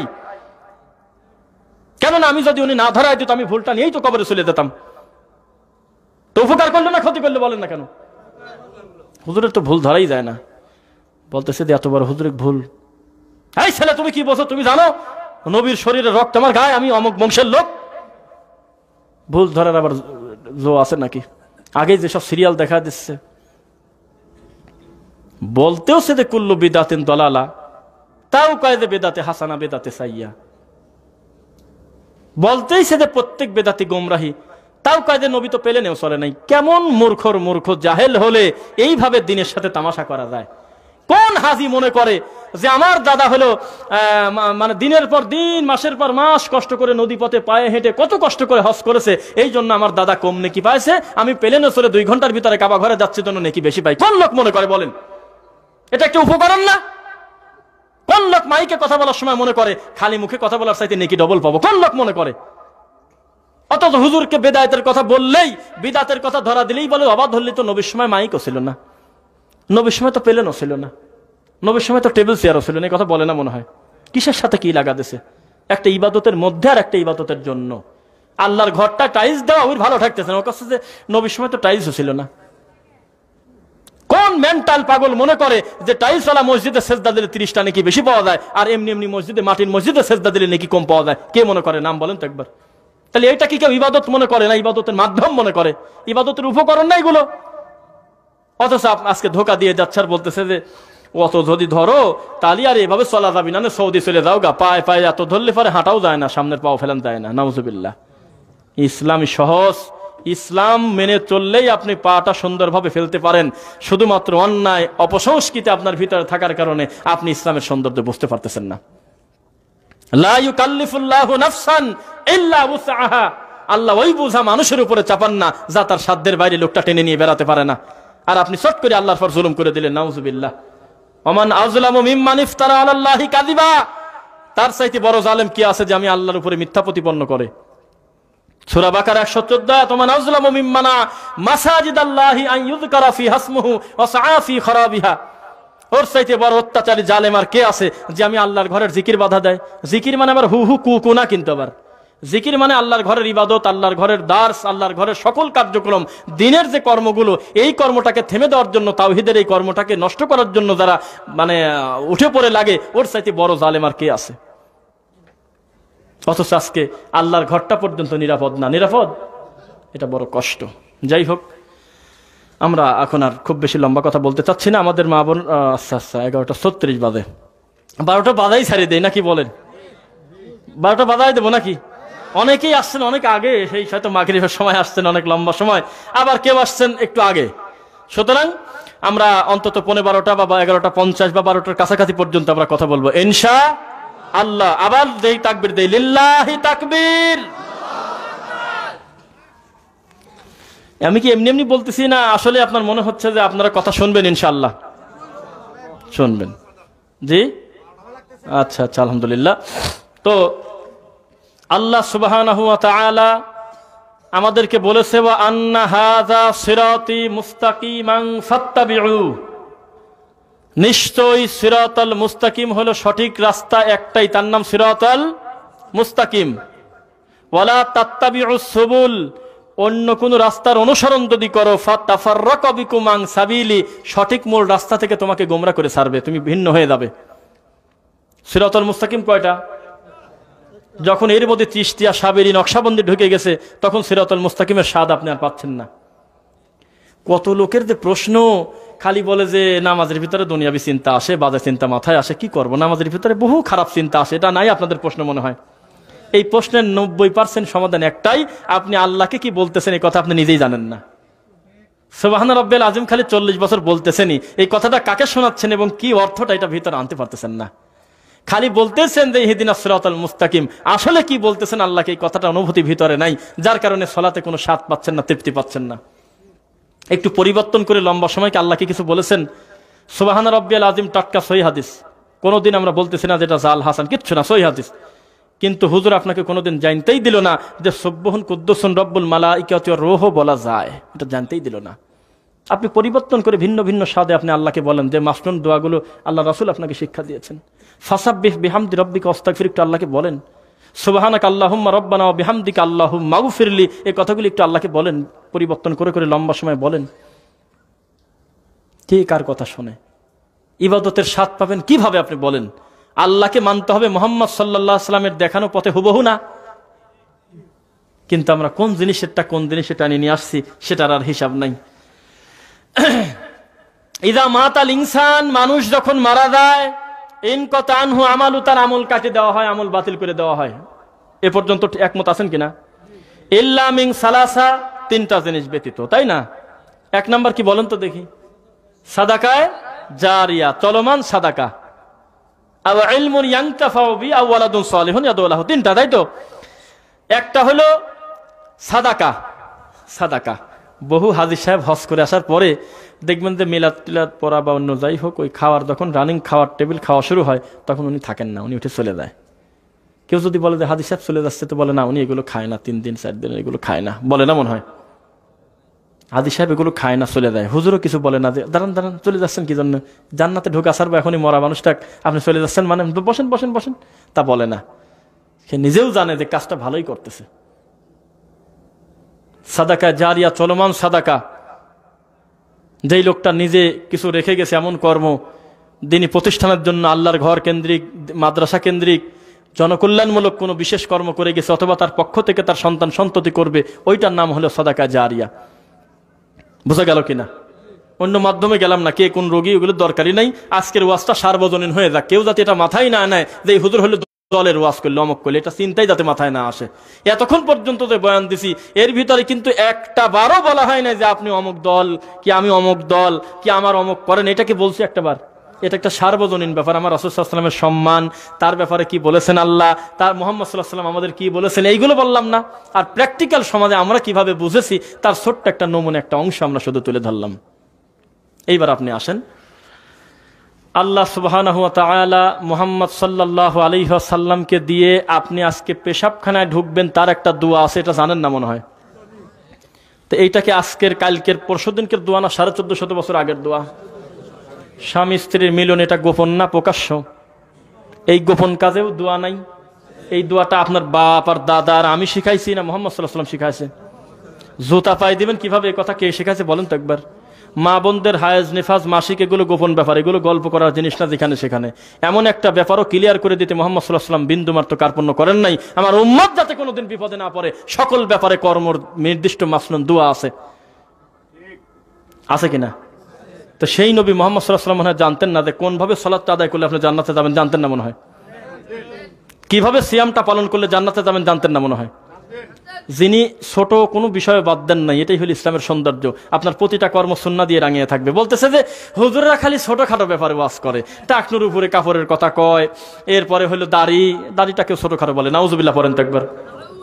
ছোটখাটো বিষয় নিয়ে বলে, এরপর ডান হাত দিয়ে খেতে হবে, বসে খেতে হবে, 3 শ্বাসে খেতে হবে, শ্বাস পানির ভিতরে দেওয়া যাবে না, এই কত সব ছোটখাটো বিষয় নিয়ে বলে। ভাই রে, এটাই হলো ইসলামের সবচেয়ে বড় সৌন্দর্য, যে মুসলমান কোনো বেকার না, মুসলমানের প্রতিটা কর্মের সাথে আল্লাহর ভিন্ন ভিন্ন নির্দেশনা আছে। সুবহানাল্লাহ। অগণিত নেকি, অগণিত মর্তবা সম্মান তাকে বাড়ানোর জন্য প্রত্যেকটা কর্মের সাথে সুন্দর সুন্দর দোয়া দেওয়া আছে। আছে কিনা? আছে কিনা? একটু চেষ্টা করেন, একটু গবেষণা করেন, দিন থেকে মানুষকে যেন দূরে চলে না যায়। সন্তানকে উদ্বুদ্ধ করেন, এমন ছেলে রেখে যান যেই ছেলেটা আপনার মৃত্যুর পরে আপনার জন্য আল্লাহর কাছে কান্নাকাটি করবে। লাস্ট ফিনিশিং, এখন গুরুত্বপূর্ণ দুইটি কথা, এক নজরে তাকায় থাকবেন। একটা লোকও যদি ওঠেন তাহলে আমি মনে করবো যে আমার ওঠার টাইম হয়ে গেছে, চুপ করে বসে থাকবেন। ওই বহু জায়গায় আছে আপনার বাপ বলতেছে যে ই করো গা, ওই 1 লাখ টাকা দিয়ে আসো মসজিদে, উত্তর মাঠের 10 কাঠা জমি আল্লাহর ঘরে দান করে দেবে। কথা মনে হয় কেউ বলে টলে না কোনোদিন নাকি? এই কথাটা ছেলে আর মেয়ে কিন্তু শোনেওছে। যেই বাপ মরে গেল কথা ভুলে গেছে, এরকম নাই মনে হয়, কথা বলে না তো। মানে বাপ যখন বলছে যে 10 কাঠা জমি আল্লাহর ঘরের নামে দান করে দিয়ে দাও এই টেঙ্গুরিয়া পাড়া তালুকদার বাড়ি জামে মসজিদের জন্য, এই বাজারটা আমি করে গেলাম আব্বা, তোমরা আমি দিয়ে দিও। বাপ মরে গেছে, কথা ভুলে গেছে, এরকম হয় না মনে হয়? হয়তো নাকি? জীবদ্দশায় দিয়ে দেন, ভেজাল মাথায় রাখলেন কেন? আল্লাহর এই ঘরটাকে প্রতিষ্ঠিত করার জন্য আপনার একটা ইট পরিমাণ জিনিসও যদি জড়িত থাকে, আমি আশা করি নাজাতের জন্য এটা ওসিলা হতে পারেন ইনশাআল্লাহ। কেননা আল্লাহর দয়া ছোট না, আল্লাহর দয়া ছোট না। ওমা তুকদ্দিমু লিআনফুসিকুম মিন খায়রিন তাজিদুহু ইনদাল্লাহ। তুমি 10টা টাকা দিয়ে তুমি মনে করলে যে আমার আর 90 টাকা বাঁচে রে, আমি 100 টাকার মধ্যে কমা দিলাম একবারে, অথচ তুমি জানোই না তোমার এই 10টা টাকা তুমি মূলত আমাকে দেও নাই, তুমি তোমার জন্যই আমার কাছে জমা করলে। খায়রিন তাজিদুহু ইনদাল্লাহ, বিচারের মাটিটা উত্তম করে তোমার জন্য টেনে লম্বা করে অগণিত নেকির পাহাড় বানাচ্ছে আমি আল্লাহ সুবহানাহু ওয়া তাআলা। তাই জীবদ্দশায় 2 চোখ দিয়ে দেখে আল্লাহর ঘরের জন্য যদি কোনো সাদাকা করে যান নিজের হাতে, সেটাই ভালো না মরার পর ছেলে ফেলে তো আছে, ওরা তো দেখবেই নি, কোনটা ভালো? জীবদ্দশায় কিছু দিয়ে দেওয়া সেটা ভালো না? সেটা ভালো। একজন লোকও উঠবেন না এখান থেকে যদি 1টা টাকাও যদি আপনি না দেন আজকের এই প্রতিষ্ঠানের জন্য, আমার কি কোনো ক্ষতি আছে বলে আপনি মনে হয় দুনিয়াবি? 1 লাখ টাকা যদি দিয়ে দেন, আদৌ কে কোনো ভিন্ন কোনো পার্সেন্টেজ আমি পাবো বলে মনে করেন? তাহলে আমি যা বলবো দিনী স্বার্থে কোনোদিন এখানে আমি আসবো কি না আসবো এটা আমি জানি না, কিন্তু আল্লাহর এই ঘরটা, আল্লাহর এই দিনী প্রতিষ্ঠানটা সুন্দরভাবে যদি একটা গুরুত্বপূর্ণ প্ল্যাটফর্ম হয়, উপকার আপনার না আমার? মূলত সবার, কার? সবার। আমরা তৃপ্তিবোধ করবো যে আল্লাহ তোমার ঘরটা সৌন্দর্য হয়ে গেল। শেষে একটি কথা বলে আপনি উঠবেন না। আমি যে কথাগুলো বললাম আপনারা একটু সাক্ষী দেন, আমি মানুষ, আমার পাশে আলেম আছে। আমি যে কথাগুলো বললাম এই কথা আপনার কি কাছে কি অস্পষ্ট মনে হলো না স্পষ্ট মনে হলো? মাসুম হায়দার তালুকদার 10 ব্যাগ সিমেন্ট, আলহামদুলিল্লাহ, আল্লাহ তুমি তাকে হায়াতে তাইয়্যিবা এবং দুনিয়ার সমস্ত কর্মে তুমি বারাকা দান করো, আল্লাহুম্মা আমিন। তালুকদার সাহেবের পরিবারকে আল্লাহ তুমি, হায়দার তালুকদার, মাসুম হায়দার তালুকদার, তার আত্মীয় স্বজন তারা কবরবাসী হয়ে গেছে, তুমি তাদেরকে মাফ করো আল্লাহ। যারা এখনো জীবিত আছে তাদেরকে সকল অসুস্থতা থেকে হেফাজত করো। শোনেন, আমি যে কথাগুলো বললাম তাকান আমার দিকে, আপনার কি অপ্রয়োজনীয় বলে মনে হলো? তা আপনার কি মনে হয় আমি নিজের হাত দিয়ে একটা বই লিখেছি, আমার এই বইটাও খুব অপ্রয়োজনীয় হবে বলে আপনি মনে করেন? আমার এই বক্তব্যের মতো আপনাকে ঘামাবে। বইটার নাম ঈমান হারানোর ভয়াবহ কারণ, দাম মাত্র 50 টাকা। কথা বোঝা গেল না মনে হয়? একটা বই বিক্রি করলে আমার বিরাট লভ্যাংশ থাকতেছে, এটা আপনি নিজেও জানেন যেটা হয় না কোনোদিন। একটা বই বেশ একটা লোকের কি থাকে? আর এই মাঠে আমার ব্যাগে যে কয়টা বই আছে, প্রতিটা লোক যদি একটা করেছে আমার দেওয়ার ক্ষমতাই নেই। একটা ব্যাগের কয়টা বই আঁটে? কিছু বই আছে, একটা খুতবায় গেছে আর একটা কিছু এখানে আছে। তা আপনি আপনার গতিতে, আপনার যদি মনে হয় এখানে বইটা থাকবে আপনার নিজের ইচ্ছায়, শেষে বাসায় যাওয়ার সময় টাকা না থাকলে এই টাকার কথা মাথায় নিয়ে আনি এমনি একটা বই নিয়ে চলে যাবেন। এই বই বাড়িতে নিয়ে যাওয়া লাগবে এইটার মনে করে আমি আসি নাই। তবে 50টা টাকা দিয়ে যদি বইটা কেনেন, আমার মনে হয় এটার প্রতি আপনার একটা দরদ আসবে, আপনি বাড়িতে দেখে ফেলা দিবেন না, একটা গুরুত্ব আসবে। টাকা দিয়ে কিনলাম, একটু পড়ে দেখি, আমি আশা করি আপনার বিবেক ঘামাবে ইনশাল্লাহ। বইটার নাম ঈমান হারানোর ভয়াবহ কারণ। এটা আপনি যদি সহিহ আকীদার দিন ধর্ম ভালো বুঝে থাকেন আপনার কাছে কমন মনে হতে পারে, কিন্তু একজন দিনী ভাইকে যদি দেন, আপনার বক্তব্য শুনলে লোকটা রেগে যায়, কিন্তু আপনি কোনো বই দিলে কিন্তু রাতারাতি ছিঁড়ে ফেলবে না, তার একটু উপকার হবে, হবে কিনা এটা খেয়াল করবেন। এবার আমরা মূল কথায় আসি, যে আল্লাহর এই দিনী প্রতিষ্ঠানটা তৈরি করতে দেখেন কিছুই বললাম না, 7 ব্যাগ সিমেন্ট দিয়ে দিল। তাহলে আল্লাহ তাকে সামর্থ্য দেশে বলে তো দিল। আমার দিক তাকান, একটা লোক উঠবেন না, আপনি বই নিয়ে বাড়িতে চলে যাবেন, একটা লোক ওঠার দরকার নাই। কেননা আপনি চাইলেও আমি আর লম্বা সময় এখানে বসে থাকবো না। আমার দিকে তাকান, যিনি 7 ব্যাগ সিমেন্ট দিল তাকে আল্লাহ সামর্থ্য দেন নাই? বলেন তো একবার, সামর্থ্য দিছে কিনা? তো তার সামর্থ্য আর আপনার সামর্থ্য কি সমান? এই জন্য একটা কথা নেন, আল্লাযীনা ইউনফিকুনা ফিস সাররাই ওয়াদ দাররাই ওয়াল কাযিমিনাল গায়যা ওয়াল আফিনা আনিন নাস আল্লাহু ইউহিব্বুল মুহসিনিন, যারা সচ্ছল অবস্থায় অসচ্ছল অবস্থায়ও দান করে তাদেরকে আল্লাহ নিজে ভালোবাসেন। সুবহানাল্লাহ। আর যারা রাগের সময় রাগটাকে খেয়ে ফেলে, যারা কথায় কথায় মানুষ হয়ে মানুষকে ক্ষমা করে দেয়, আল্লাহ তাদেরকে ভালোবাসেন। সুবহানাল্লাহ। সুতরাং আপনি যদি মনে করেন যে আমার কাছে টাকা নাই, তাহলে আবু বকর রাদিয়াল্লাহু তাআলার দিক তাকান। আপনি যদি মনে করেন বেশি টাকা হয়ে গেছে অহংকার, তাহলে উসমান রাদিয়াল্লাহু তাআলার দিক তাকান।